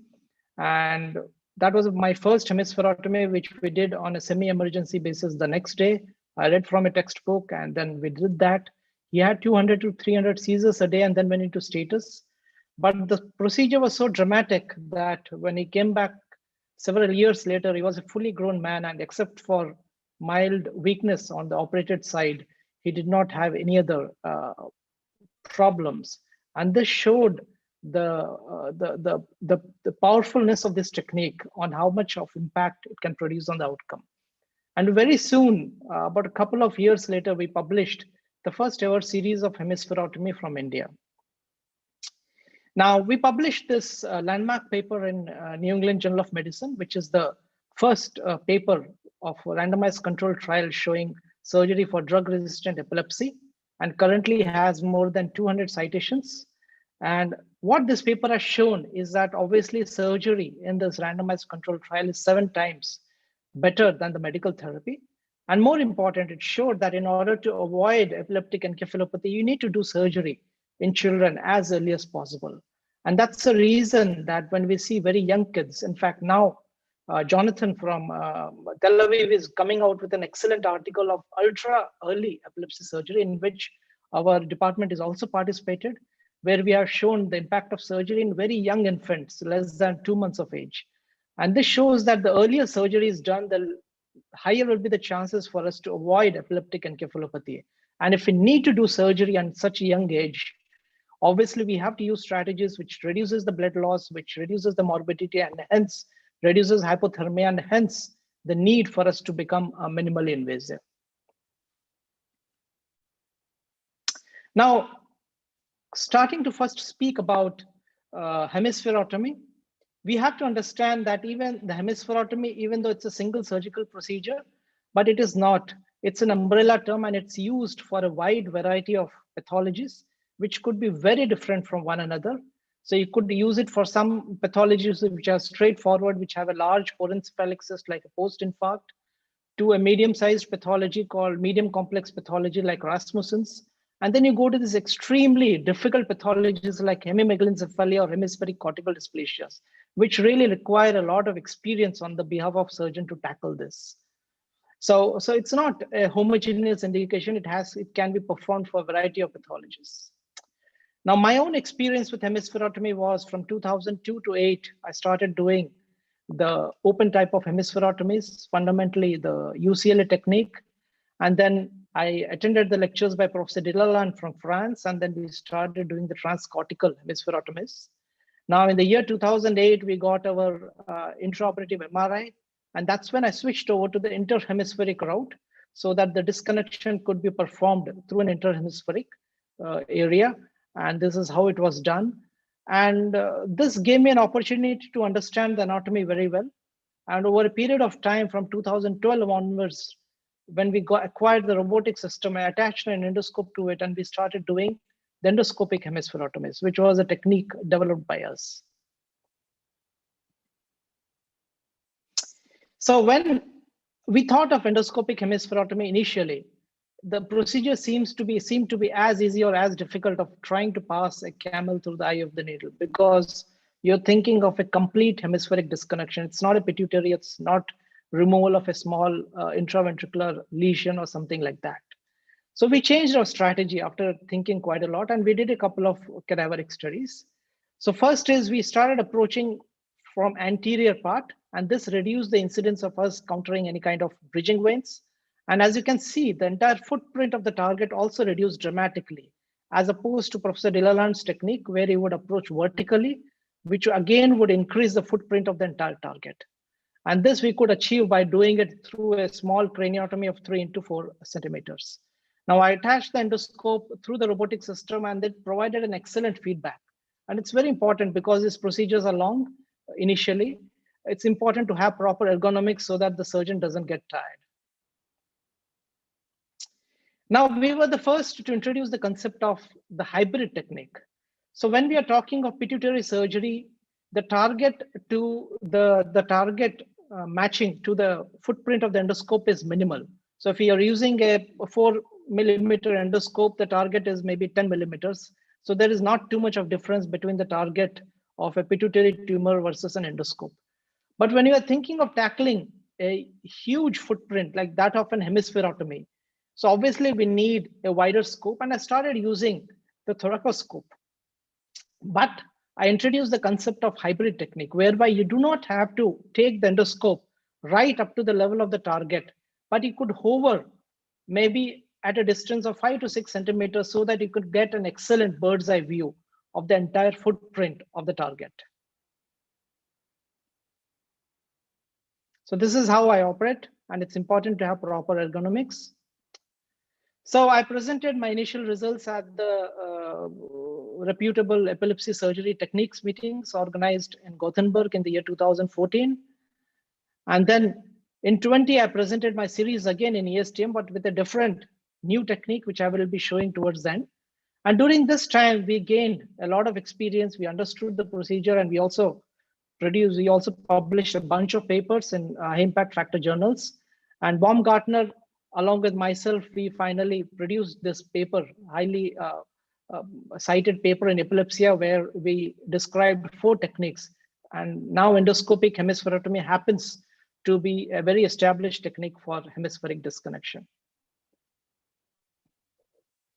So fundamentally, when we do an hemispheric disconnection using endoscopy, we have 4 disconnections. So the first we do a corpus callosotomy, and following that we do a disconnection at the base. Firstly, we do the frontobasal disconnection, which is anterior, and this disconnection passes in a coronal section.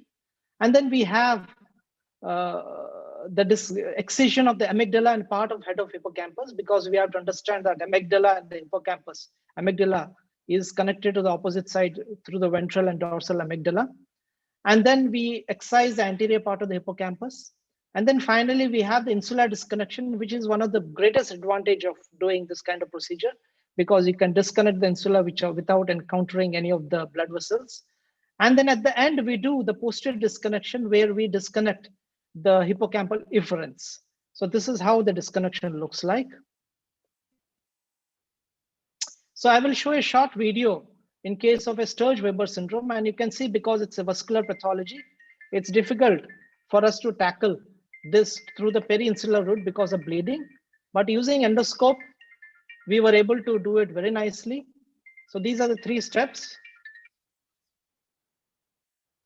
Are you able to hear my audio?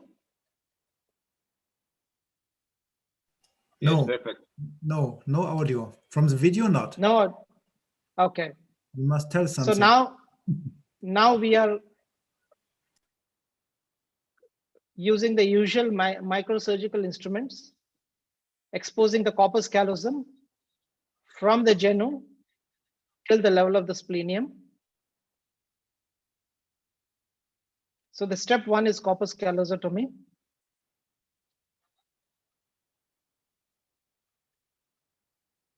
So we prefer to do the corpus callosotomy from the splenium to the genu, which is posterior to anterior. And it's more as a matter of convenience, and also for the fact that splenial disconnection is more difficult. So unlike the traditional corpus callosotomy, it's important to open into the pathological hemisphere. So we open into the affected ventricle, then we proceed ventrally till we reach the genu, and you can see the AC looping down. So once a complete corpus callosotomy is done, so we cut the anterior commissure here, and then we start the anterior disconnection.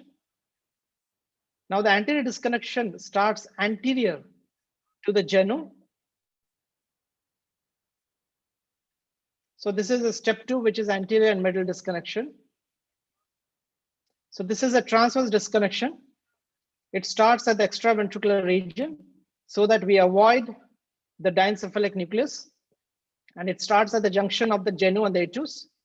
And it's important to start at extraventricular so that we prevent any damage to the deeper nucleus. Now dissection is proceeded inferiorly till one reaches to the floor of the anterior cranial fossa, and it is in the posterior part of the anterior cranial fossa, and one can now see the olfactory tract, and this has to be maintained subpially, and the arachnoid has to be placed, preserved carefully, and you can see that this is the coronal section which is performed. And now we start the middle disconnection, which starts at the end of anterior disconnection, lateral to the caudate head, and goes from vertical downwards to connect the temporal horn.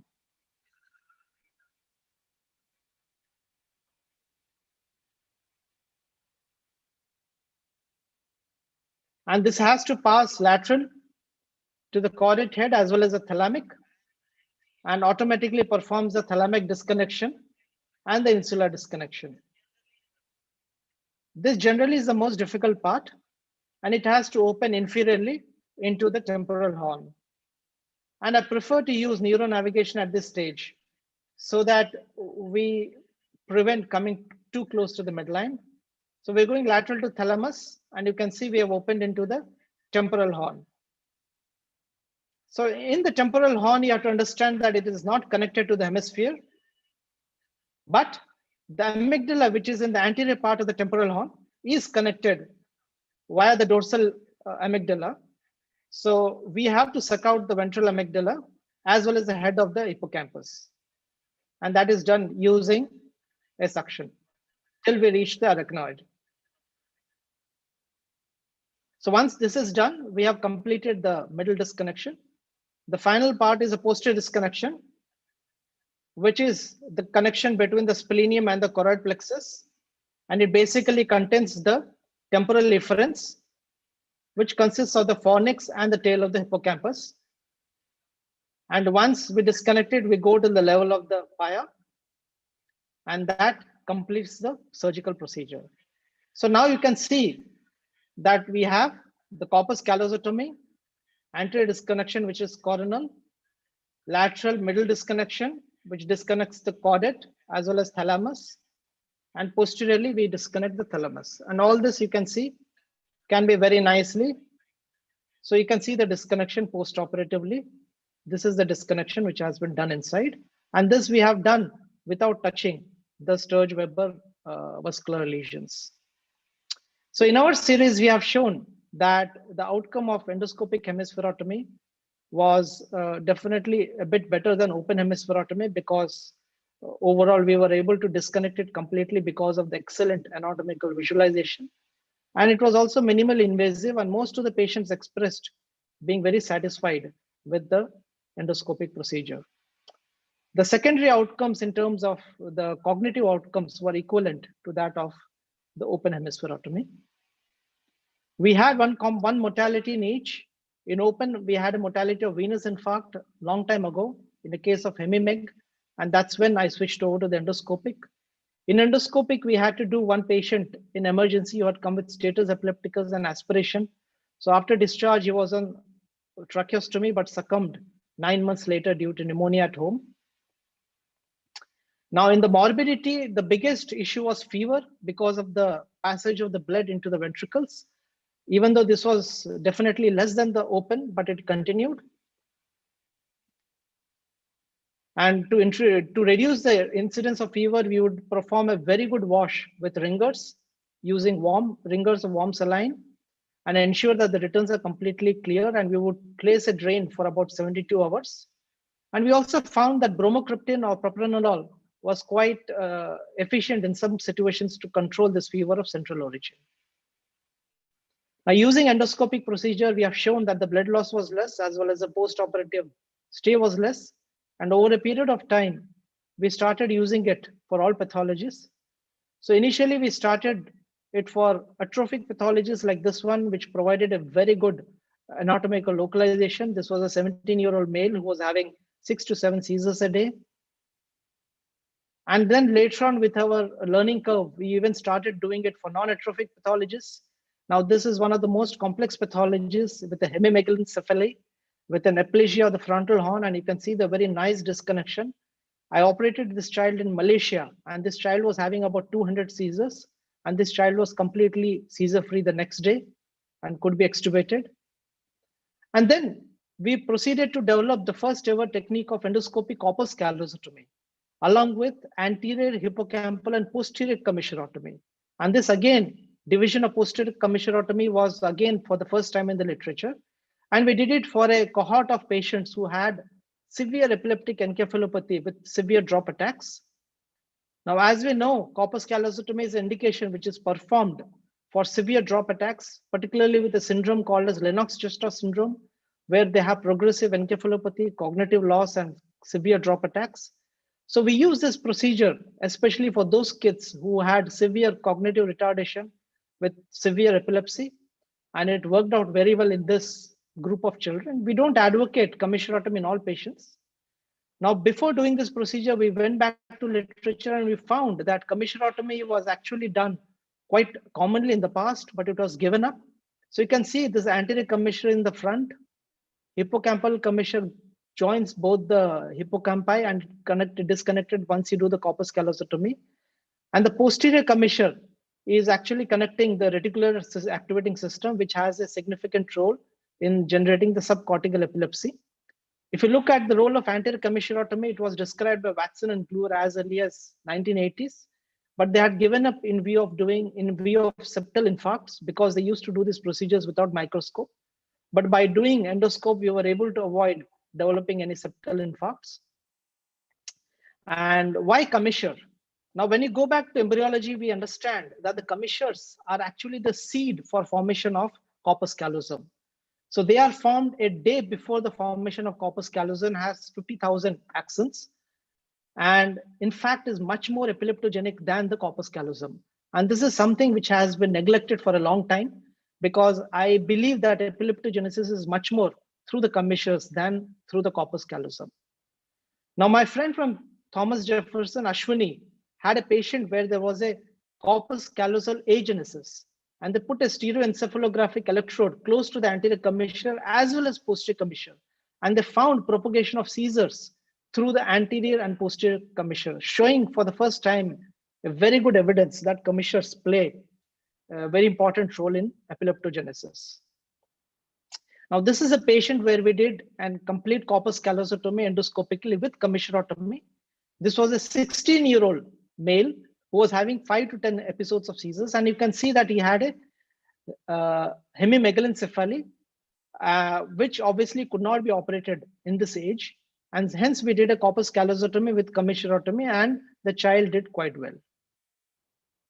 In our series of now 20 patients, we found that all our patients had severe epilepsy, and they were profound or severely impaired in their intelligence.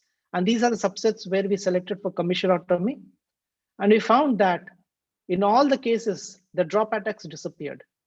So doing a commissurotomy had almost 100% response in reducing the drop attacks, and the other seizure outcome was also better than just for corpus callosotomy.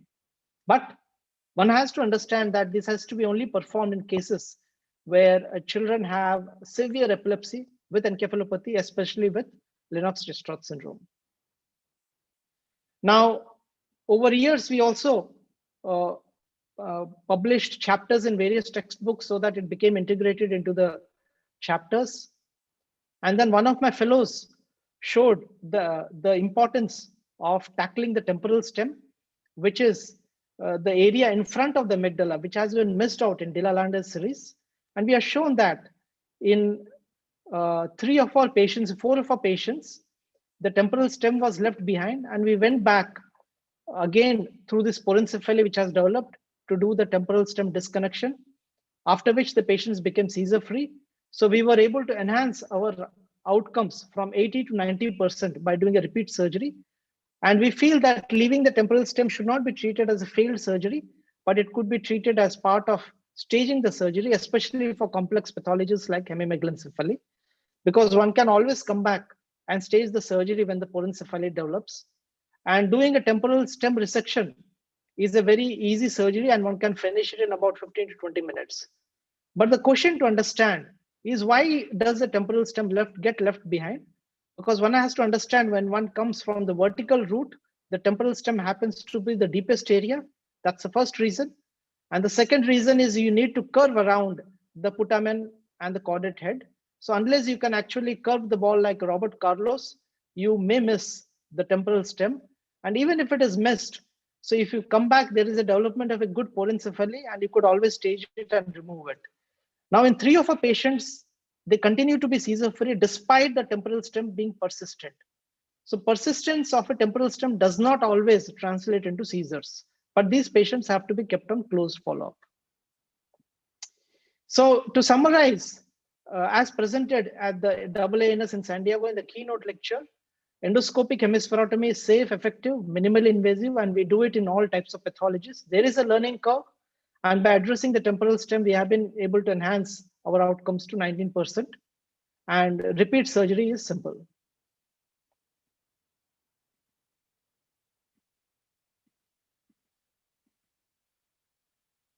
So in 2020, for the first time, even though this is not endoscopic, but definitely this is minimally invasive, we presented at the ESTM a totally new technique, which is a bloodless hemispherotomy for the first time in the literature, which is a robotic guided thermocognitive hemispherotomy, which we abbreviated as ROCH, which actually stands for a very small Arctic bird.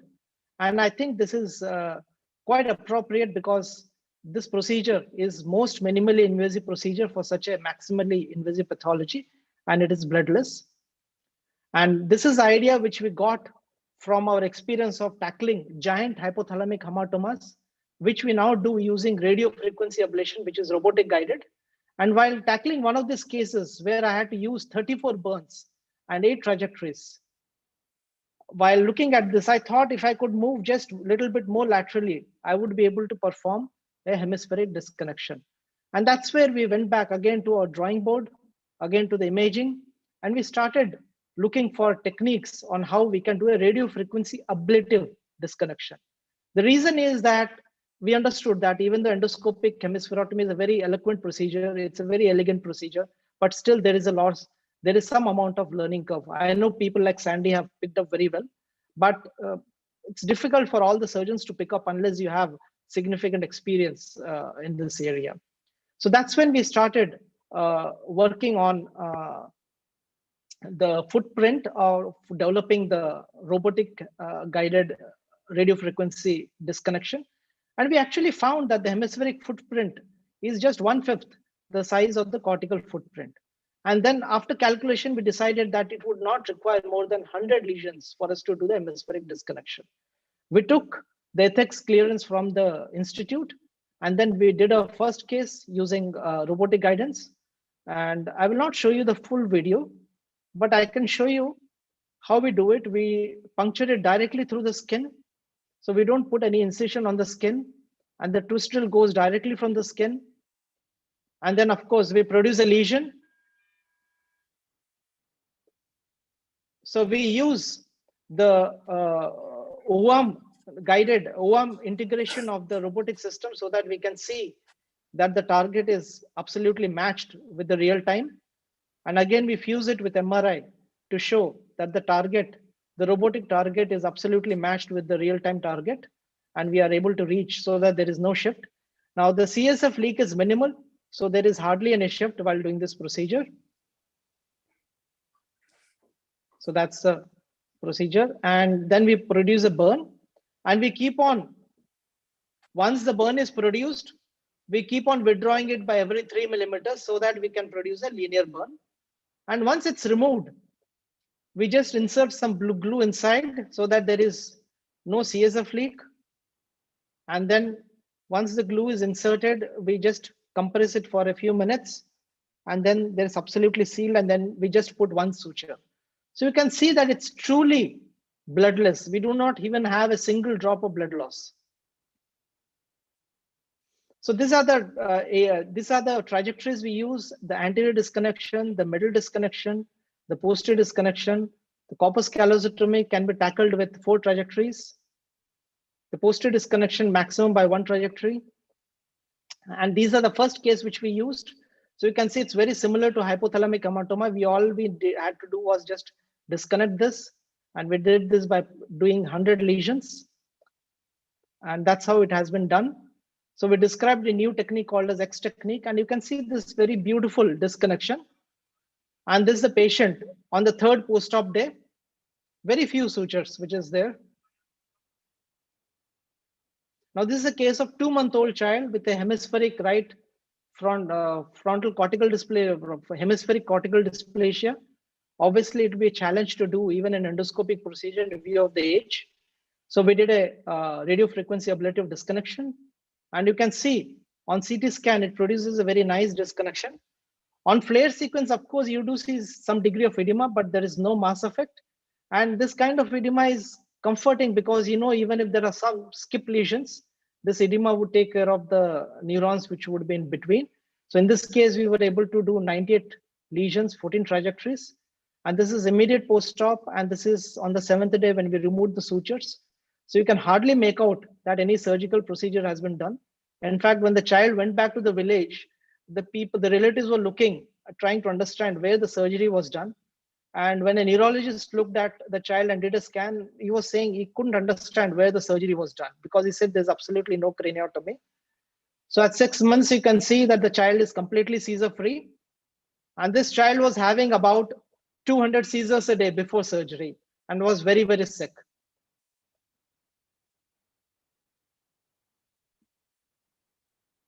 So we have done this procedure in 6 patients, and all of them had class 1 outcome except for 1 patient. And the average number of trajectories we had to use, lesions we had to use was about 100. And the average number of trajectories were 15. I know it's a long procedure. This is a SWOT analysis. It's a long procedure, it takes time. But I think the biggest advantage is that it's the first ever bloodless hemispheric disconnection with absolutely no fever, which was a big issue even with our endoscopic technique. So you can see the temperature chart in the case of Roche versus endoscopic hemispherotomy. There's absolutely no fever, and the child opens his eyes as soon as the surgery is done. So absolutely no ventilation, and you can actually extubate the child on the table and then shift him or her to the ICU. And the best part is no blood, single stitches, May stage if required. So for me personally, it's been a journey of 20 years when I was seeing the procedures which were so big to a procedure which had a satisfaction of developing it, where I see there's absolutely not even a single drop of blood loss. So I think, and I positively hope that Roche would be the surgery for future for this difficult pathologies. So concluding, the endoscopic hemispherotomy, the technique which we developed, and later on very nicely reproduced by Sandy Lam here. I'm very glad she is here, and also by Sood. And there are surgeons in Malaysia as well as Indonesia who are now regularly doing this. Has been found to be safe, effective, reproducible. In our case, it has led to 80% class 1 outcome, a repeat surgery by identifying the residual temporal stem, again for the first time in the literature, and tackling it in the second surgery has led to an increase of outcome to 90%. Understanding the temporal stem causes the common cause of recurrence of epilepsy is very important, and it should be treated as staging. Endoscopic corpus callosotomy with anterior, hippocampal, and posterior commissurotomy, again described for the first time in the literature, in our experience has been very effective for children with Lennox-Gastaut with severe encephalopathy and epilepsy. And again, of course, we feel that robotic thermocognitive hemispherotomy, which stands for Roche, is the first ever bloodless hemispheric disconnection, is the surgery for future, as initial results are promising and quite good and quite reproducible. So thank you very much for this patient listening. Congratulations on this incredible body of work and this what you've contributed in your career so far, and so much more to come. I've personally been a fan of your work and really developed the minimally invasive epilepsy surgery program kind of in your footsteps. And I think it's really a tribute to you that that not only are you developing a really great clinical work, but that you are so committed to publishing so that others around the world can learn with this and develop together. So really, thank you for all that and congratulations. Thank you very much. All right, do we see any questions? We're very behind, but that is, I mean, these have been amazing lectures. I think one comment on the ROCH is that you are doing the thermocoagulation and the RFA, and there's interest in the US for using the laser, like the NeuroBlade or the visual aid, especially starting out with the post-stroke hemispherotomy types of pathologies for that. So you definitely have colleagues and supporters who want to develop this ROCH idea with you. Thank you. I have just one question. Sarah, thanks. It's amazing work, really. I appreciate. What is the physiological function of the anterior commissure? Do you know that? Yes. So the anterior commissure connects both the uncus.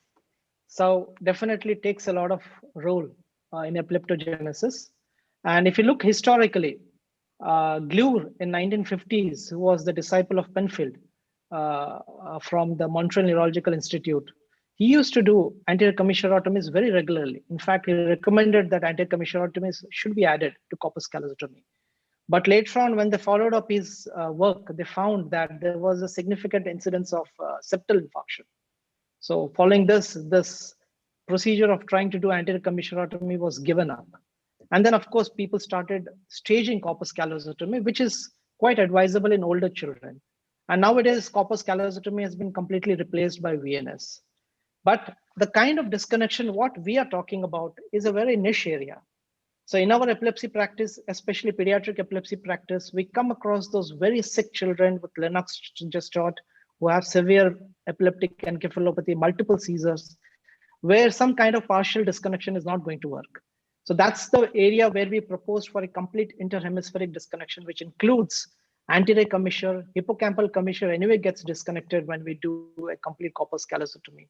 And again, for the first time, the posterior commissure, because the posterior commissure connects the reticular activating systems, and we know that reticular activating system plays a big role in subcortical epilepsy. So by performing this kind of complete interhemispheric disconnection, yes, ordinarily the patients are expected to have some hit on their cognitive functions because you're doing a complete interhemispheric disconnection. But in these kids, the cognitive functions is already compromised. So what you're looking is at a mechanism on how you can stop the seizures. Yeah, I had one patient who had a tumor in between the fornices, and I resected the tumor. I kept both fornices intact, but the anterior commissure was cut, and he has severe memory problems. Yes, so they do play an important role in memory, and that's the reason it should not be cut in normal people. But the procedure where we are proposing it is that children already have severe memory loss there. So the main idea is to stop the seizures. They have so many drop attacks, they have to wear a helmet, they keep on falling down, hurting themselves. So the parents are only concerned that somehow you should just stop the seizures, and then we can start with cognitive rehabilitation. And how is the motor function after your hemispherectomies? We do not do hemispherotomy in older people because that is where we come across the apraxias and disconnection syndromes. So typically we have done the corpus callosotomies in some older patients, and they develop the apraxia of the left side.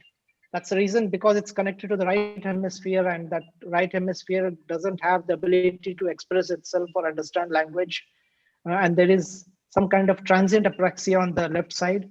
And they also have some kind of an axial apraxia where they're not able to swallow the secretion voluntarily. But in children, we do not find any problem. So again, for adults, we do not do a complete corpus callosotomy. We do a complete corpus callosotomy only in very young kids. And in them, we have not had any issues.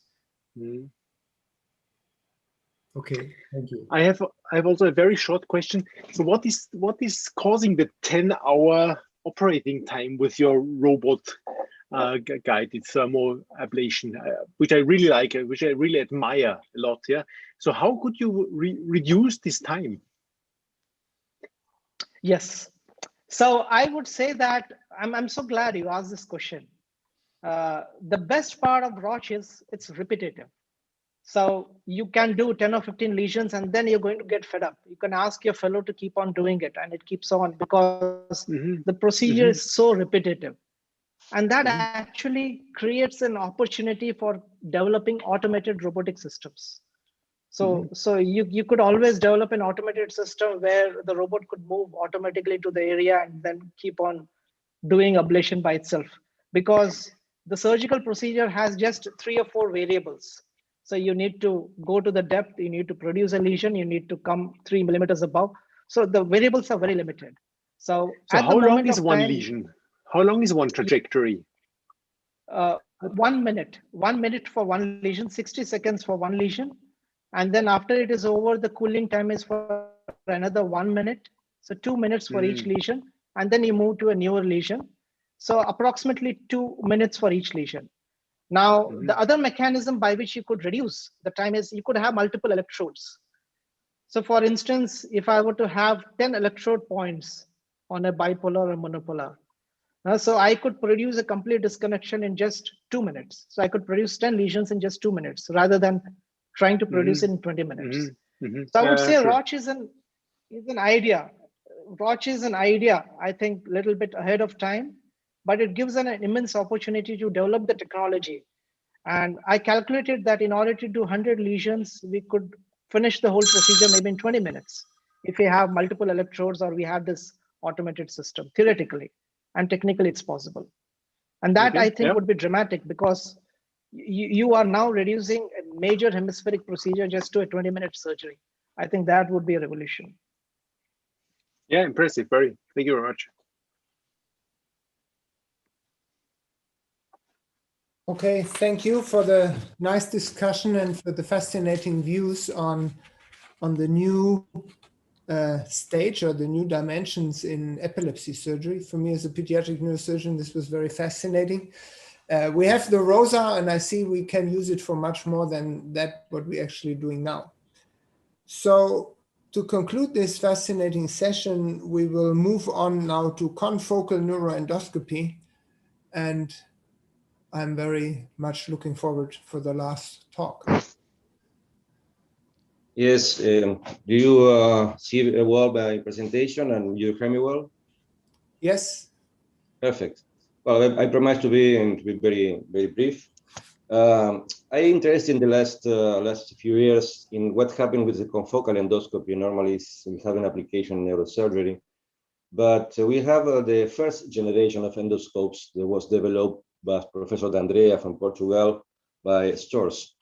And I learned this from the NT surgeons, mainly for the medical doctors, included the laryngeal and pharyngeal oncologists.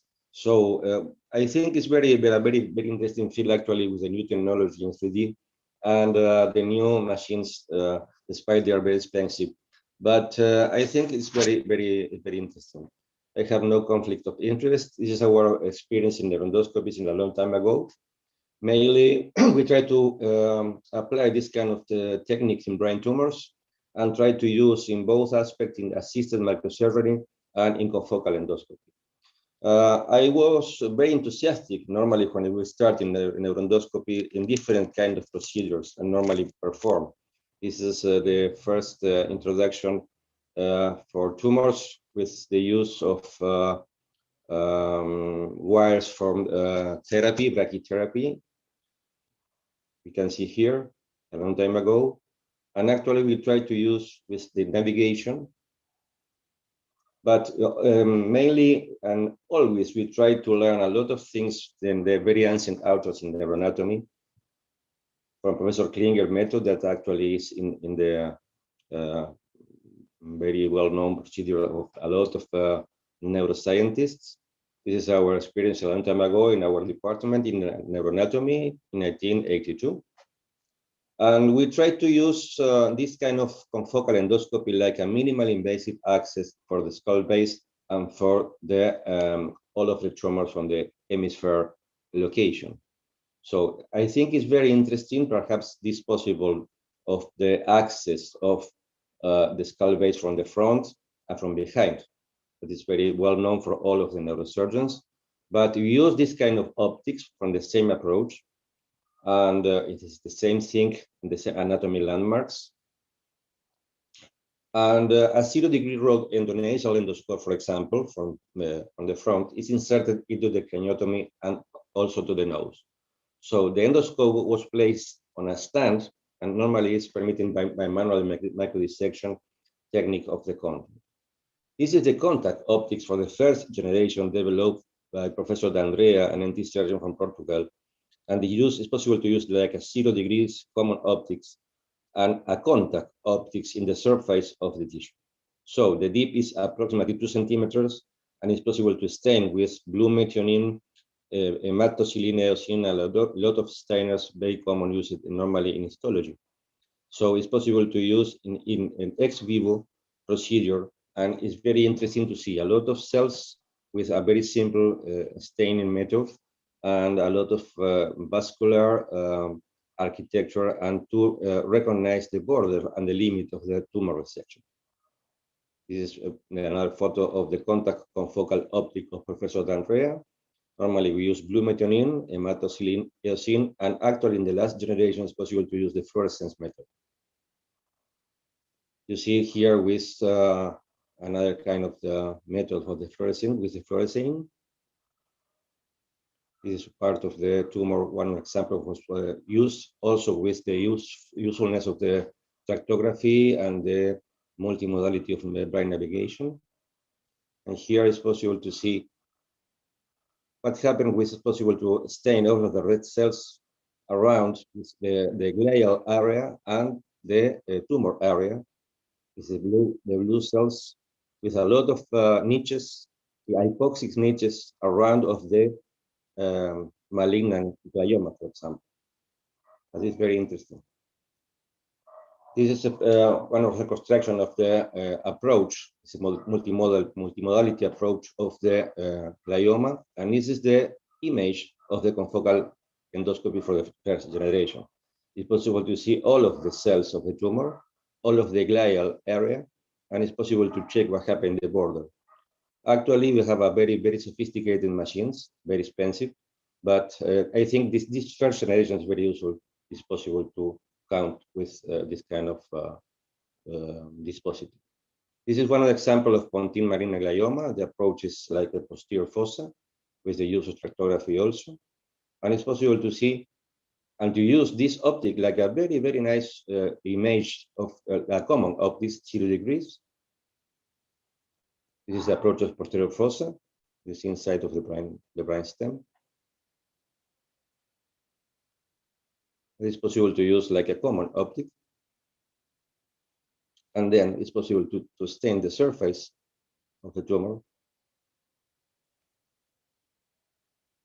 and to see all of the cells, malignant cells around of the vessels. And normally they are on the basis of a lot of very interesting schemes like stem cell cancer and cancer stem cells. You see the tentorium in the upper part, on the right. This is the approach of the subarachnoid space of the brainstem.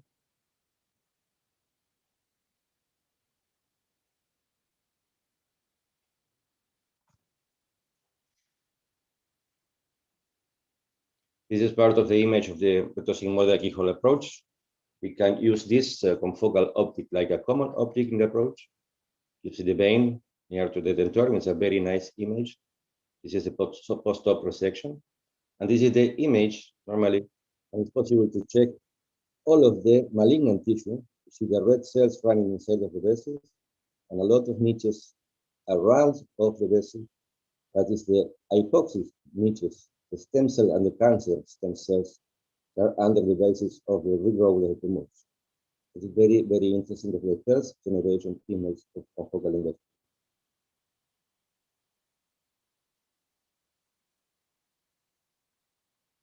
So it's possible to check what happened around the vessels, perhaps to check the border, the limits of the restriction tumor, and the colonization of the vessels by the malignant glioma.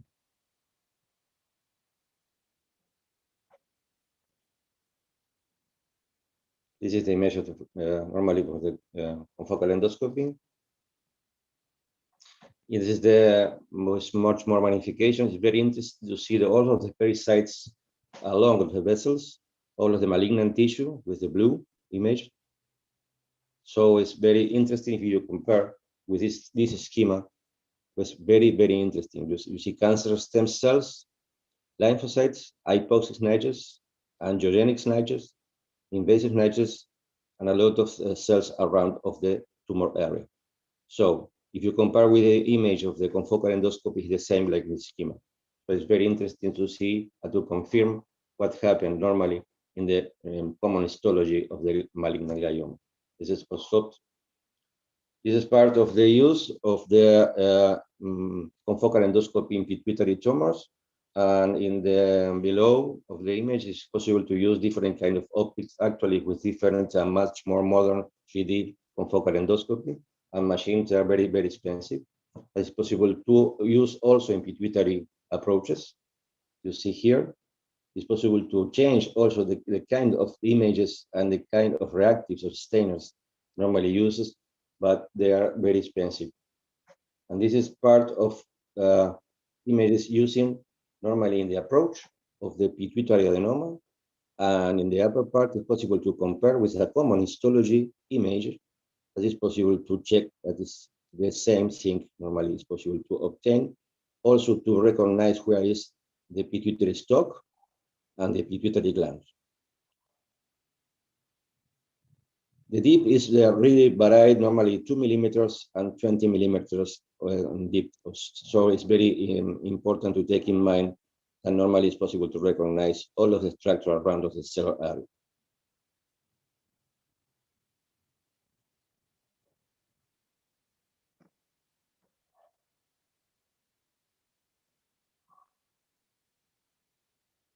This is different kind of stainers using normally actually with modern machines. It's possible also to use fluorescence, but despite this, it's very expensive for us at this time. This is our experience.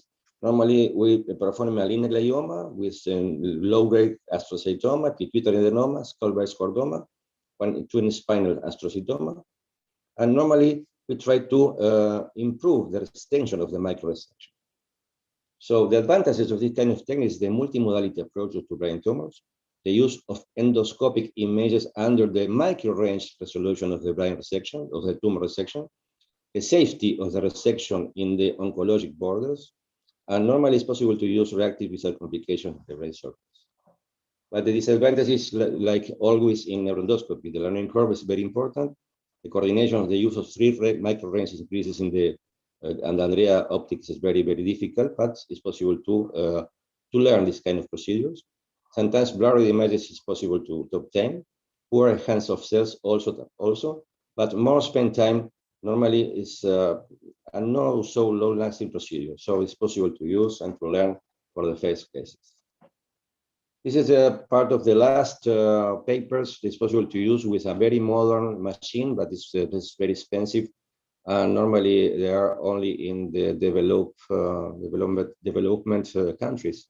But this, I think, is very quite similar, normally, like the first generation of professional country. In summary points, confocal microscopy is with fluorescence also possible to use, and it's possible also with the last generation of the stainers use this kind of neuroendoscopy and confocal endoscopy. Normally, with fluorescence, it's possible to differentiate neoplastic cells compared with another causes of blood-brain barrier disruption. And intraoperative microscope allows normally for rapid intraoperative evaluation of the tissue borders. Improved microscope can help improve clinical and diagnostics. And we have the hope that it's possible to, in the future, to compare the results, what happened with the use of the confocal endoscopy, with the last generation of confocal endoscopy, and normally in the micro range of the resection of the tumor and what happened mainly in the outcomes of this kind of very malignant tumors. Thank you very much for your attention.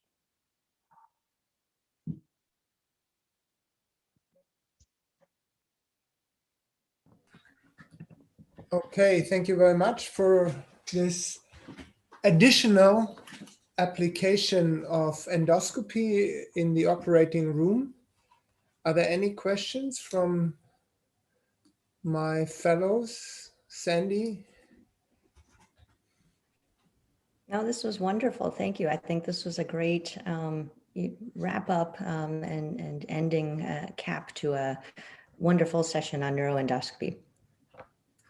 I have one question. How much experience do you actually need to interpret those confocal endoscopy pictures? I remember that we did some experiments with that about whatever 10 years ago and trying to color these samples, and then actually interpretation of the endoscopic or confocal pictures is not easy.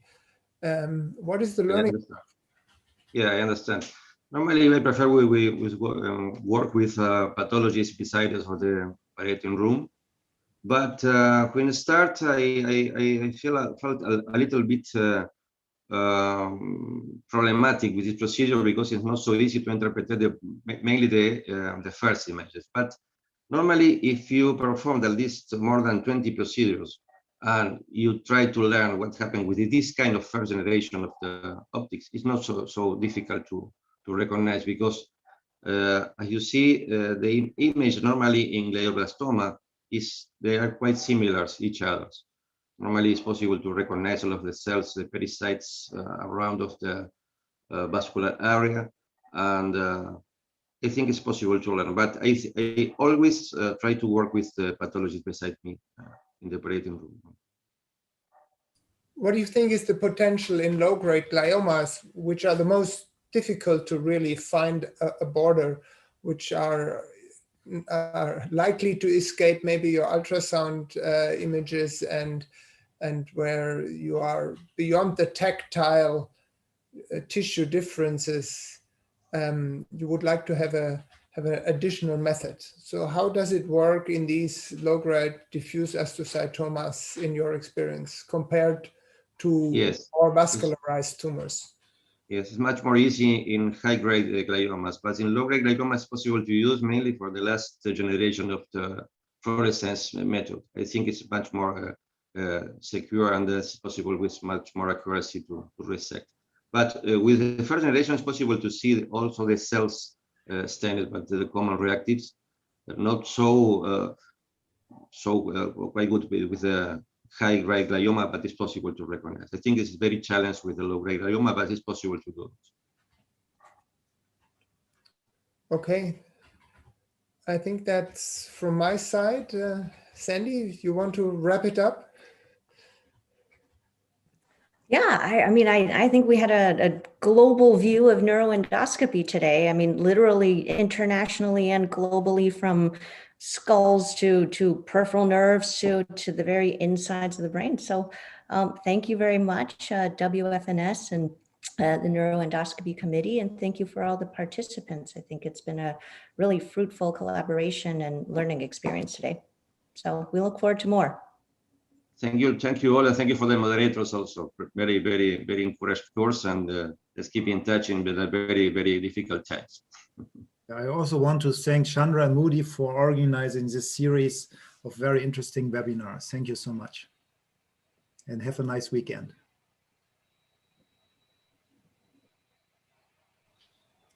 Okay, so here we see the next upcoming event on March 19th. Some of the players rejoin the stage, and I hope to see most of our listeners and many more on March 19. Anything to add from your side, Chandra Shekhar?